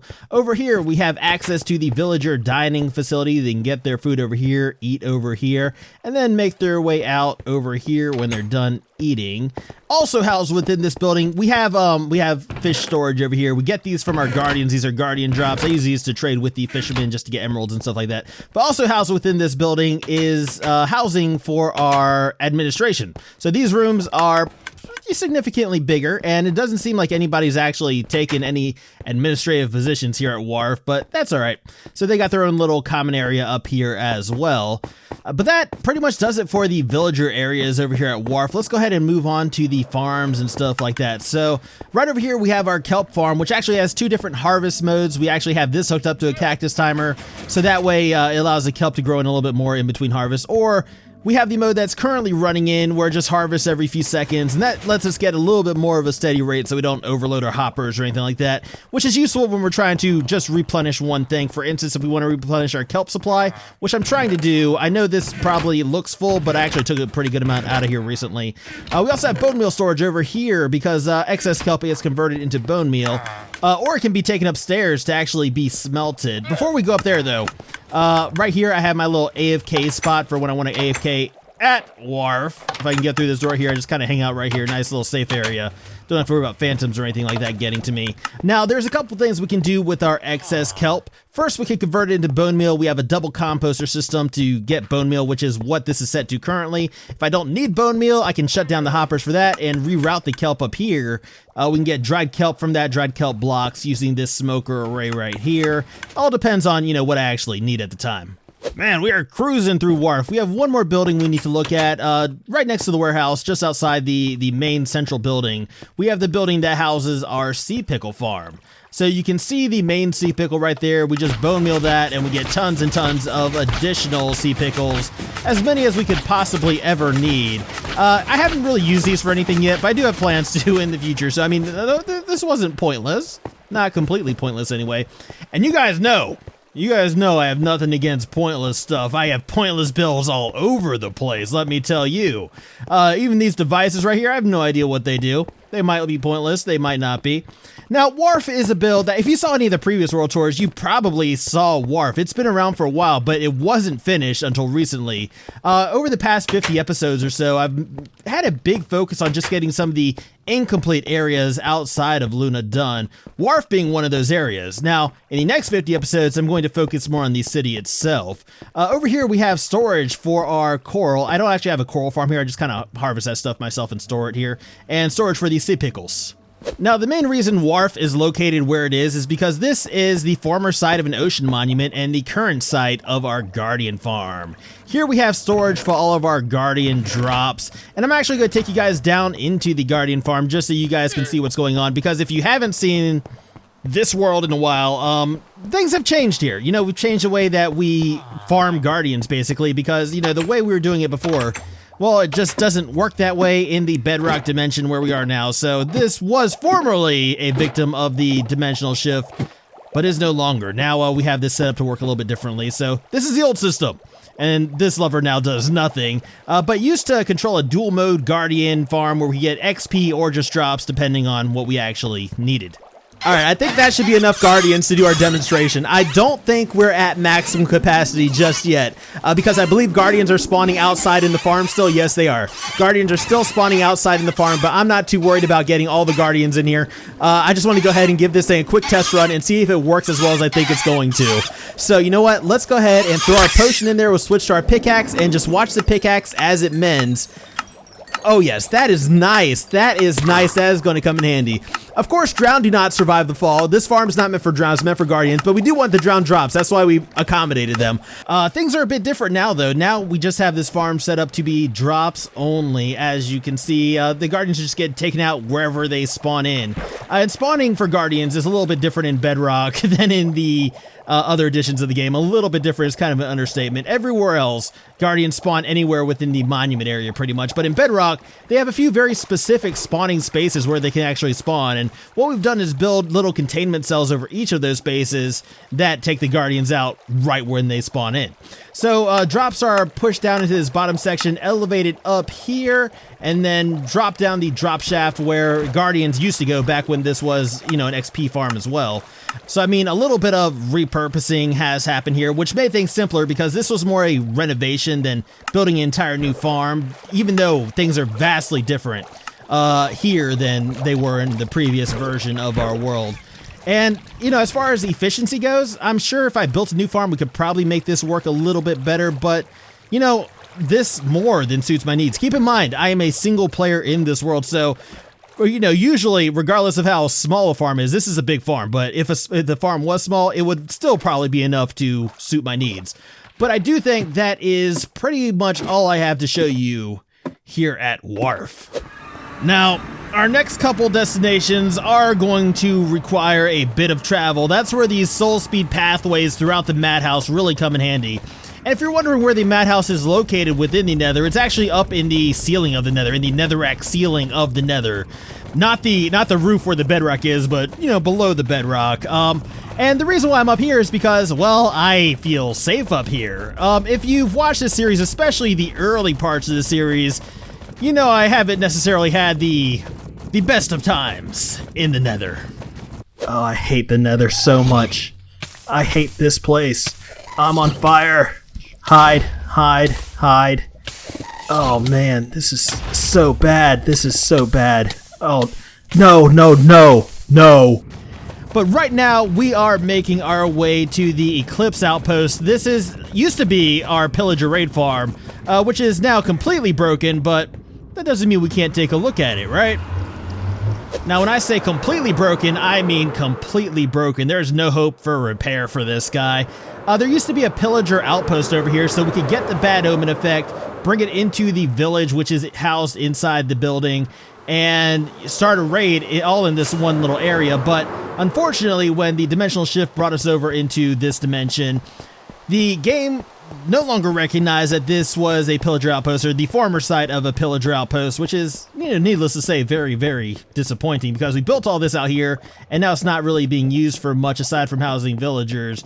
And one adorable birdie, look at you. But overall, I do like this building. I would like to do something with it in the at some point in the future. So even though this place no longer lives up to its original purpose, I can introduce you to some of the residents of the Eclipse Outpost, because they're very much still here, very much still holding down the fort. This is the village, basically. They have their little beds right here. I was hoping I could sleep to get rid of the rain, but apparently that is not the case. But I did say I was going to introduce you to everybody, so we have the Mason brothers over here. Maverick and Goose are kind of local celebrities. You know, they used to work in the farm district of Luna until they craved something a little higher speed. Childs is over here, and no McCready. I thought we had a McCready out here, but apparently we do not. The villagers do have access to a dining area and a vitamin D replenishment zone right through this fence gate right here. I'm not sure why this fence gate is here. Actually, I think I remember. Villagers used to come out here during raids, and they used to distract the pillagers. So it was a safety precaution, but one that, I mean, obviously is no longer necessary. They can, you know, they can make their way out to the balcony whenever they want to now. Nothing's stopping them. Hello? I heard a zombie. That's the last thing you want in this area. The latrines? Nah, you don't want to run to a zombie in the latrines. We have a little shower right here. Yeah, so these guys can keep clean, you know, provided they can hold their breath for extended periods of time. But man, the water pressure is great over here at the Eclipse Outpost. Back here we have a little kitchen for food preparation, which reminds me, right next door to this is the villager dining facility. So yeah, I'm glad I can remember my way around here. It's been a long time since I've been out here. I haven't had a need to come out here in quite a while. But this place is pretty self-sustaining for the guys that live out here. We have a little food farm here in the back. And over this way, we have access to the actual vitamin D replenishment zone, complete with creeper face on a bush. But yeah, this is where the villagers can just kind of come and hang out and relax. So onward to our next destination. You may have noticed there is another pathway that leads down this way. I'm not going to take you guys down there. I haven't taken anybody down there yet. I mean, obviously we completed the pathway down there, but I'm kind of not sure if I want to to commit to showing you guys that area, because there's a potential build I may do over there, but I'm not sure that I actually really want to or have a need to. So, you know, we're just going to keep that under wraps right now. But if we proceed further down this way, we can make our way into the new areas of the Nether, the areas that we didn't load until after 1.16 when the, you know, the Nether was updated. So in an old world, you know, sometimes you have to travel pretty far to get to new areas and load new stuff, load all this stuff from the updates and stuff like that. So this is where we would come if we needed to get anything from the Nether that is related to the new Nether biomes. You know, the Warp Forest, the Soul Sand Valley, the Basalt Delta, or, and I'm going to drag this out until we get to this next area, or the Crimson Forest. So this is where we would get anything Crimson Forest related, if I didn't already farm the stuff I needed back in Luna. I mean, I suppose that would be a good area to set up a piglin bartering farm, maybe. But if we proceed a little bit further down this way, and by a little bit further down, I mean a lot further down this way, and I'm not going to show you all the travel through the madhouse. I know these corridors are very repetitive, but I do want you to get an idea of just how everything is situated, where everything is located and stuff like that. But if we proceed a little bit further down this way, we get access to our Soul Sand Valley area, which is where our Nether mines are located, our Nether branch mines. Further down this way, as you can see, it's unfinished, but further down this way is our mining mesa, mushroom biome, and stuff like that. I'm not going to take you down there. There's not really too much to see there, but if nobody's around, I might be able to show you a little bit of a secret. So if I pull this switch right here, that actually opens up this trap door, which drops us down into the LOL Nether Outpost. I guess I don't really have to keep this a secret anymore, because, you know, the LOL Nether Outpost, established in October of 2020, is known to the leadership of Wolfen's Labs, given that the co-founder of Loonies Against Wolfen's Laboratory is now the CEO of Wolfen's Labs. So this was Wolfred's old laboratory before he, you know, upgraded his facilities in our most recent episode. But he did some great work here. This is where he reprogrammed DD and all that stuff. This is more my area. I have access to my Nether mine and Soul Sand Valley on down this way. So I guess we can go ahead and check out the branch mines. Obviously, it's a branch mine. There's not going to be a whole lot to see here, but this is where I came to get my first pieces of ancient debris and all that stuff. I actually think I got them maybe while even building the LOL Nether Outpost and not from the branch mines themselves, but you know, we got some good use out of this. Actually, maybe we even got them while just digging the tunnels to get to the current side of the LOL Nether Outpost. Anyway, it's just crazy to think that this build, the LOL Nether Outpost, is no longer needed, that Loonies Against Wolfen's Laboratory really has no more reason to exist. The Basalt Delta is right on down this way. That's where I'd go to get my Blackstone and stuff like that. More recently, we've started tearing down a Bastion Remnant, but that provides a lot of crackstone brick. You know how that goes. As far as the exit from the LOL Nether Outpost goes, we just fly right back up to where we started. Ow, my face! And we pull this lever and we are out. Now this stairway is just an alternate route down to the Nether mines, nothing really special there. But yeah, that's pretty much all there is to see on this side, so I'm gonna meet you guys back in the central area of the madhouse. You know what, before we head over there is one more thing on this side of the madhouse, this little section of netherworm intestine right here, full of animals, for some reason, swallowed whole apparently. Oh, the humanity. Anyway, this leads over to Ender Island. That's the Ender Island portal right there. We're going to tour Ender Island later on in the episode. That'll probably be one of the last things we tour because it does lead to the end, and we want to wrap up, you know, each place dimension by dimension, so we're not going to check that out quite yet. But since it was on this side of the madhouse, I just wanted to go ahead and point that out. Anyway, we're going to go ahead and move on to this side of the madhouse now, and the first thing we're going to stop at is the Withering House, and the Withering House is my Wither Skull farm. And this was one of the first places where we kind of experimented with that red sky effect. And again, this is one of those places I do feel look better in Season 1 of our world than it does now. It's actually right through here, so I can show you what I'm talking about. The main thing I think I don't like about this is how apparent the actual walls are. You know, I'm wondering if maybe another layer of glass would kind of help, you know, blur stuff and hide stuff. It's possible. I don't know. I've mentioned that before. I just haven't gotten around to trying it yet, but anyway, we're going to go ahead and move on into the Withering House. As I said, this is my Wither Skull farm, and it's actually been through a couple iterations itself. We have the original version of the Wither farm, which I'm going to take you down to first, and then we have our Bedrock addition to the wither farm, which I'll take you to right after this. So the Withering House is obviously located at the site of a nether fortress. The spawning platforms for the original farm were located at one of those fortress crossroads areas. So we're obviously pretty far below all that stuff right now. But I mean, basically what would happen is we would get wither skeletons and blazes dropping down here. We'd take them out with our sword. We would get our blaze rods. We'd get our wither skulls, and you know, that was that. Now you'll notice I didn't mention pigmen when I was listing the mobs that fell down into our fireplace. That's because I like pigmen. I don't want them ending up in my farm. So we built this mob sorter right here that prevents any pigmen that spawn up here on our spawning platforms from making their way down into the fireplace. They actually just got carted off to safety. And I suppose while we're here, I could show you the actual spawning platforms. They are right over here, flying machines and all that stuff. They've since been slabbed over, just so, you know, we can improve the rates of our new farm.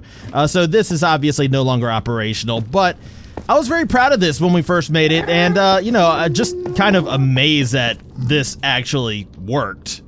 It looks like we have a skeleton that's coming into our system just now. You can see I also replaced those magma blocks with slime blocks. Since I got rid of the vines, I wanted to make sure our pigmen were safe when they fell down. And, you know, it's working. The skeletons still get taken out quickly. And we have a pigman! We have a pigman! Let's see if we can get this to work. Yes! Yes! Yes! But we're taking a different approach to our wither skull collection and our blaze rod collection these days. Let's go ahead and make our way up to the new section of the madhouse that's set up to work here in Bedrock. Now this is a much more manual process than was the farm we just looked at. But basically, wither skulls spawn the same way guardians do. They just have very specific spots within the nether fortress that they actually spawn. And we basically just left those spots open, so that's the only place they can spawn. And we can kind of pick and choose which area we want to go to, which wither skeletons we want to take out. So let's say we have wither skeletons spawning in the same module with the zombie pigmen. All we really do is not use that module. We just kind of move away and reset spawns. I do want to get a wither skull for you guys before we leave. Oh, and magma cubes. Let me tell you about magma cubes. They're not all as well behaved as that guy. Occasionally we get the big magma cubes spawning into areas where they shouldn't. Check that out. There's our wither skulls. Oh, nope, this guy squeezed out that kind of, okay, so, yeah, magma cubes are an issue here. Occasionally, I was going to say we get big magma cubes spawning in areas where they shouldn't spawn, and they squeeze out of their pen, but apparently all magma cubes just squeeze out of their pens, which is very annoying. That's like the one major downside of this farm. I do have storage for, you know, all their drops and stuff like that. I do have to put them away manually, and I suppose it would be simple enough to hook up some kind of item collection to this, but I think when we were building this, I was just so over everything being broken after the dimensional shift that I didn't want to dedicate the time to actually doing it. Anyway, anything we don't need, stone swords and the like, that can just get tossed into one of these barrels. We just pull this lever, all that stuff gets shot into a lava lake just so we don't end up stocking up on unnecessary items and stuff like that. But I do think that probably does it for the Withering House. You know, it's occurring to me now that there are aspects of certain builds that we've already looked at that I did not show you, and I'm not going to go back and revisit them because we've already left and this tour is going on for a very long time already. But if you do want to check out, you know, the builds more in depth, you can feel free to just check out whatever episode the build that you're interested in was built in, because as I said, you know, every build is documented in a video that may or may not answer any questions you may have. Further on down this way, we have access to our ice biomes where we get packed ice, blue ice, all that stuff. That's purely for mining. Down this way, we have access to another mining mesa, again, just for mining. And over here, we have our Wither Battle Arena biome with all these wither skeletons. You know, they're kind of watching the wither cage match going on right here. But let me go ahead and bring you to the Wither Battle Arena. And I know the name Wither Battle Arena seems to imply that there's a build here. There actually isn't a build here. I just want to show you the widespread destruction from all the wither fights that we've done in this world, because most of our wither fights have occurred in this area. We've done, you know, single wither fights, we've done triple wither fights, and we've done several quintuple wither fights. And those are just kind of slowly eating away at this area. As you can see, we got areas over here where you can see wither skulls flying around as I'm reloading chunks. Earlier in the video, I probably showed you a clip of the wither fight when I was showing you the witherer bow that we got. This is, you know, where that took place. But I do think that pretty much does it for, you know, the nether accessible areas and the nether itself. So let's go ahead and make our way back to Luna. Or should I say some of the areas just outside of Luna. Now we're going to make our way over to Enchantry Island. And I mentioned early on in the episode that this was my favorite build that I've done in this world so far. Very different from anything else I've ever really tried in Minecraft. From the block combinations that we used here to the kind of fractured building style to, I mean, just the builds overall, like this statue of this massive beast that kind of guards the island. And this was a lot of fun to put together. And the only way to get to Enchantry Island is via boat. I mean, or we could fly, you know, but if we did that, we might miss the view of this intimidating landscape from the docks here, meant to be both, you know, awe-inspiring and foreboding. You can see some of the details of this. You see this waterfall kind of flowing down from the cliff here. That actually used to be a natural waterfall, but it did not look like that, did not go all the way up. We've enhanced some features of this island and, you know, just freshly built others. Like, for instance, this massive overhanging cliff right here, that used to be a cliff, but it looked nothing before like it does now. Now, before we actually go into the Enchantry Tower, we're going to go ahead and tour the Enchantry Village first. And I guess as we're making our way through the village, I can kind of explain, you know, why things look the way they look, because some of the stuff that we built here, it's kind of fractured and falling apart. Basically, the Arcanine Order, who once resided in the houses of this village, they were the original settlers to this area. They were a group of mages who were not too happy when I moved in and started changing things up, when Wolfen's laboratory moved in and started doing all their experiments, especially that one that involved, you know, destabilizing the dimensions and destroying our world. The Arcanine Order was so determined to save that world that they resorted to calling in the netherworm to destroy Wolfen's labs, which almost destroyed Luna itself, but they failed. They failed and they were trapped in that destroyed dimension. Until recently, as you can see. The Arcanine Order have since returned to their homes here at Enchantry Island with plans to rebuild and repopulate this place. I mean, they're still very much aware of the fact that this isn't their true home, but I mean, all of our true home is gone. This is where we live now, right? This world, this dimension.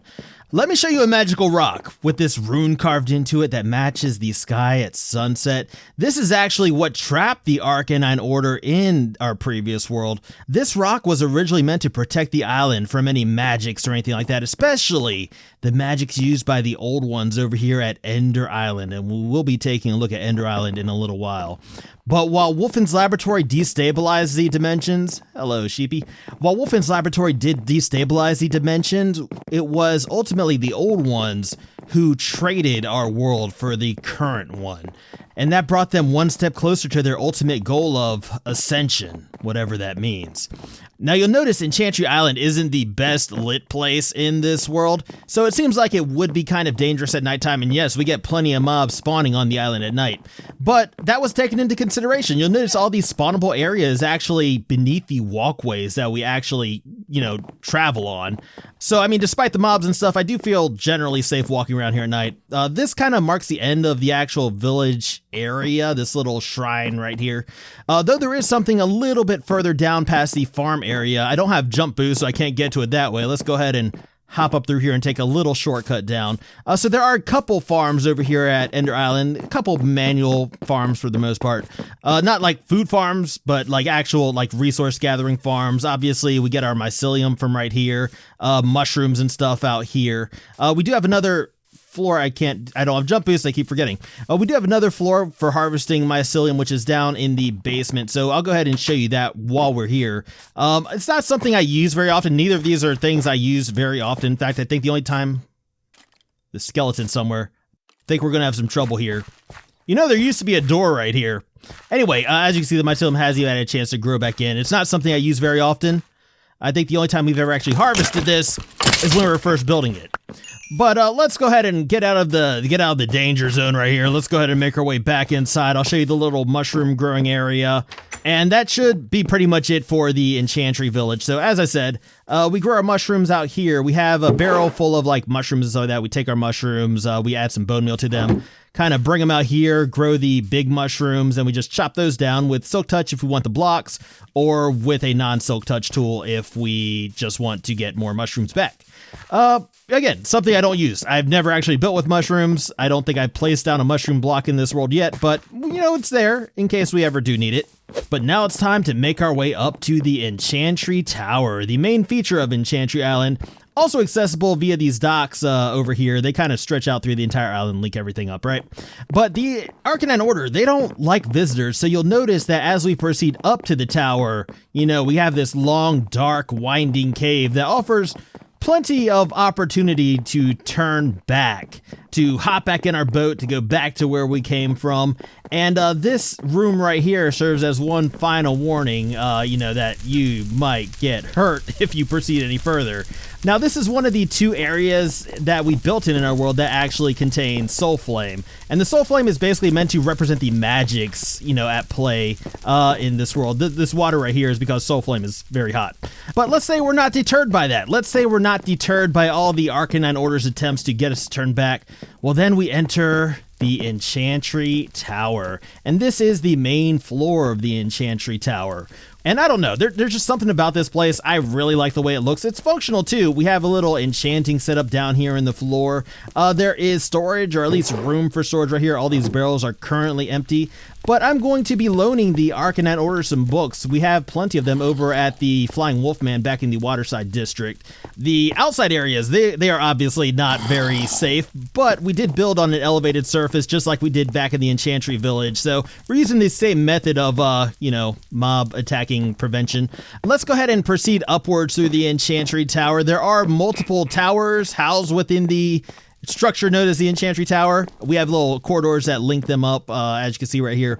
And these towers are basically used to store ancient magical artifacts and relics and the like.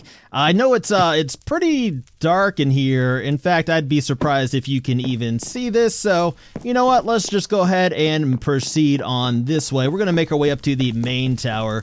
And you'll notice all these twisties and turnies that we have to go through to get here. That's because the Arcanine Order really does not want visitors. We should actually be able to see what's up here, though. So this relic is known as the Conduit Staff, otherwise known as the Staff of Very Difficult Assembly. Now, there are other relics we could look at, but this is the main attraction. Housed within the main tower of the Enchantry Tower is one relic that I'm particularly interested in, so let's go ahead and make our way up so we can see it. We have to go up this windy, twisty staircase right here, in keeping with all the other windy, twisty staircases around the Enchantry. This is so difficult to ascend. And we could fly up here. Yes, we could fly up here technically, but we're going to go ahead and take the actual route that, you know, we would have to take if we were really visiting this place. But up here is this ancient mirror. And yes, this is the relic I'm particularly interested in. Not because I'm super narcissistic or anything, but because this mirror, I believe, offers us the ability to see into different realities, into different dimensions. And, oh, hi. Hi. Did you say something? It's not as dull as it seems. What's not? You know, if you need anything sharpened, we have weaponsmiths and toolsmiths and Luna who could take care of that for you. In fact, I could probably bring it over there myself. I know we got off on the wrong foot, but I'm just here to help. What? You know, we're doing a world tour. Let me go ahead and introduce you to the viewers and whatnot. I know you don't like to be called Book Lady, so what is your name? You are not fit to speak my name, Destroyer. Now be gone from here. Well, I mean, as I said, we're doing a world tour, and the Enchantry is kind of one of the last places we need to check out. Then quicken your stride. I don't want your muddy paws dirtying my floor any longer than they must. Okay. All right, well, you know what? We'll just, we'll hurry it along then, I suppose. Man, she is pleasant, huh? I suppose this would be a good time to tell you guys that aren't familiar with what's going on here that me and the Arcanine Order aren't necessarily on the best terms. And I don't understand it, because look at this view of Luna from up here. How could they be mad at me when I give them all of this, right? Anyway, the Enchantry Tower is the tallest build in this world. It also possesses the most lore. In fact, this book right here, this chronicles everything I was telling you about as we were walking through the Enchantry Village. In fact, it actually materialized as we were building up Enchantry Island. So build after build gave us page after page. Now, before we move on from Enchantry Island, I should also mention that this houses our ice farm, so it doesn't provide enough ice to, you know, make packed ice or blue ice or anything like that, but, you know, in case I need water sources, this is a good spot to get them. The next stop on our world tour is going to bring us a little bit further out from Luna, just past Enchantry Island. This is Charlotte's Well. And Charlotte's Well, in addition to being an experiment with terraforming and trying out different types of terrain and stuff like that, it is a spider farm. And it's a very unique spider farm in the fact that it can only be used at nighttime. So yes, that's a unique feature of, this particular farm. But it's better than our other one, which is completely disabled. Let me go ahead and get rid of this guy. I should have waited until nighttime to actually bring it here so we could see this thing in action. In fact, maybe I'll just hang out. Let me go grab that. And, I'll meet you back here in a little bit. There we go. So we got some spiders spawning in. They're going to fall down this drop shaft to some magma blocks down there, and their string is kind of hanging out there at the bottom because I don't have the item collection on. So let me go ahead and turn that on so you can see like the full process of this working. Ow. Now, the item collection can be activated in two different ways. First of all, we have this switch right here, which we could just turn on, or I could just stand here at my AFK spot, and that would activate it as well. Now, you can see we got some more spiders going down there. They're going to drop their string. We should see all their string coming up this water stream any minute now. And since I didn't have the collection mechanism activated during that first spawning wave, we should see both waves of string now coming in. They're going to get elevated up, moved over, and deposited in the chest over here to the side. Now, since this farm does only work at nighttime when it's actually dark out, obviously this is only good for short little 10-minute AFK sessions, but then again, I don't really have a use for a whole lot of string. This was just kind of a fun little build, a little experiment to see what we could do with this place. But now it is time to move on to the penultimate destination of this world tour, where donkeys reside, just past Enchantry Island. This is Ender Island. And Ender Island is, of course, home to our end portal. It's also home to a particular Wolfen's Laboratory experiment that we talked about previously, and it's also home to the old ones. So carved into this island, carved into this mountain right here is the door that's going to bring us to all of that. And this door used to actually work. It used to open and close with the push of a button over here. But sadly, this was also a victim of the dimensional shift. Probably an unintended victim at that, because this left the old ones kind of defenseless as far as, other people gaining access to this place that shouldn't gain access to this place, like me. This is my little workroom. Of course, everywhere I go, I have to have a little bit of a workroom somewhere. And then just past this portal right here, this is the operations center for what was once called the dimensional stabilizer. That's what Wolfen's Laboratory told me it was, but we've since come to know it as the dimensional destabilizer. Now I can turn this on because, this is a different world. Stuff doesn't work the way here that it did in our previous world, and this basically has no effect. I'm allowed to touch stuff. If you have a problem with this, you can take it up with Wolford Wolfens Jr., your new CEO. Yeah, that's what I thought. Walk away. Look at him. He's going to keep an eye on me. But yes, this is the dimensional destabilizer. Isn't doing much these days. It's trying to shoot straight down into the end dimension, destabilize it. But as I said, things work differently here. Now, there is another secret house within this room. If we pull these secret levers hidden back here, I'm going to try to slowly back up without falling into the end portal. We can open up another area. I'm going to save this one for last. We'll go ahead and get this one right here, and then this one right here.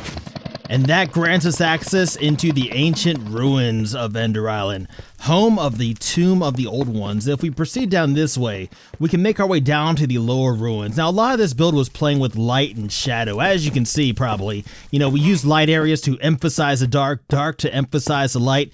We did the same thing with our block choices, using stone and stone brick versus blackstone and basalt.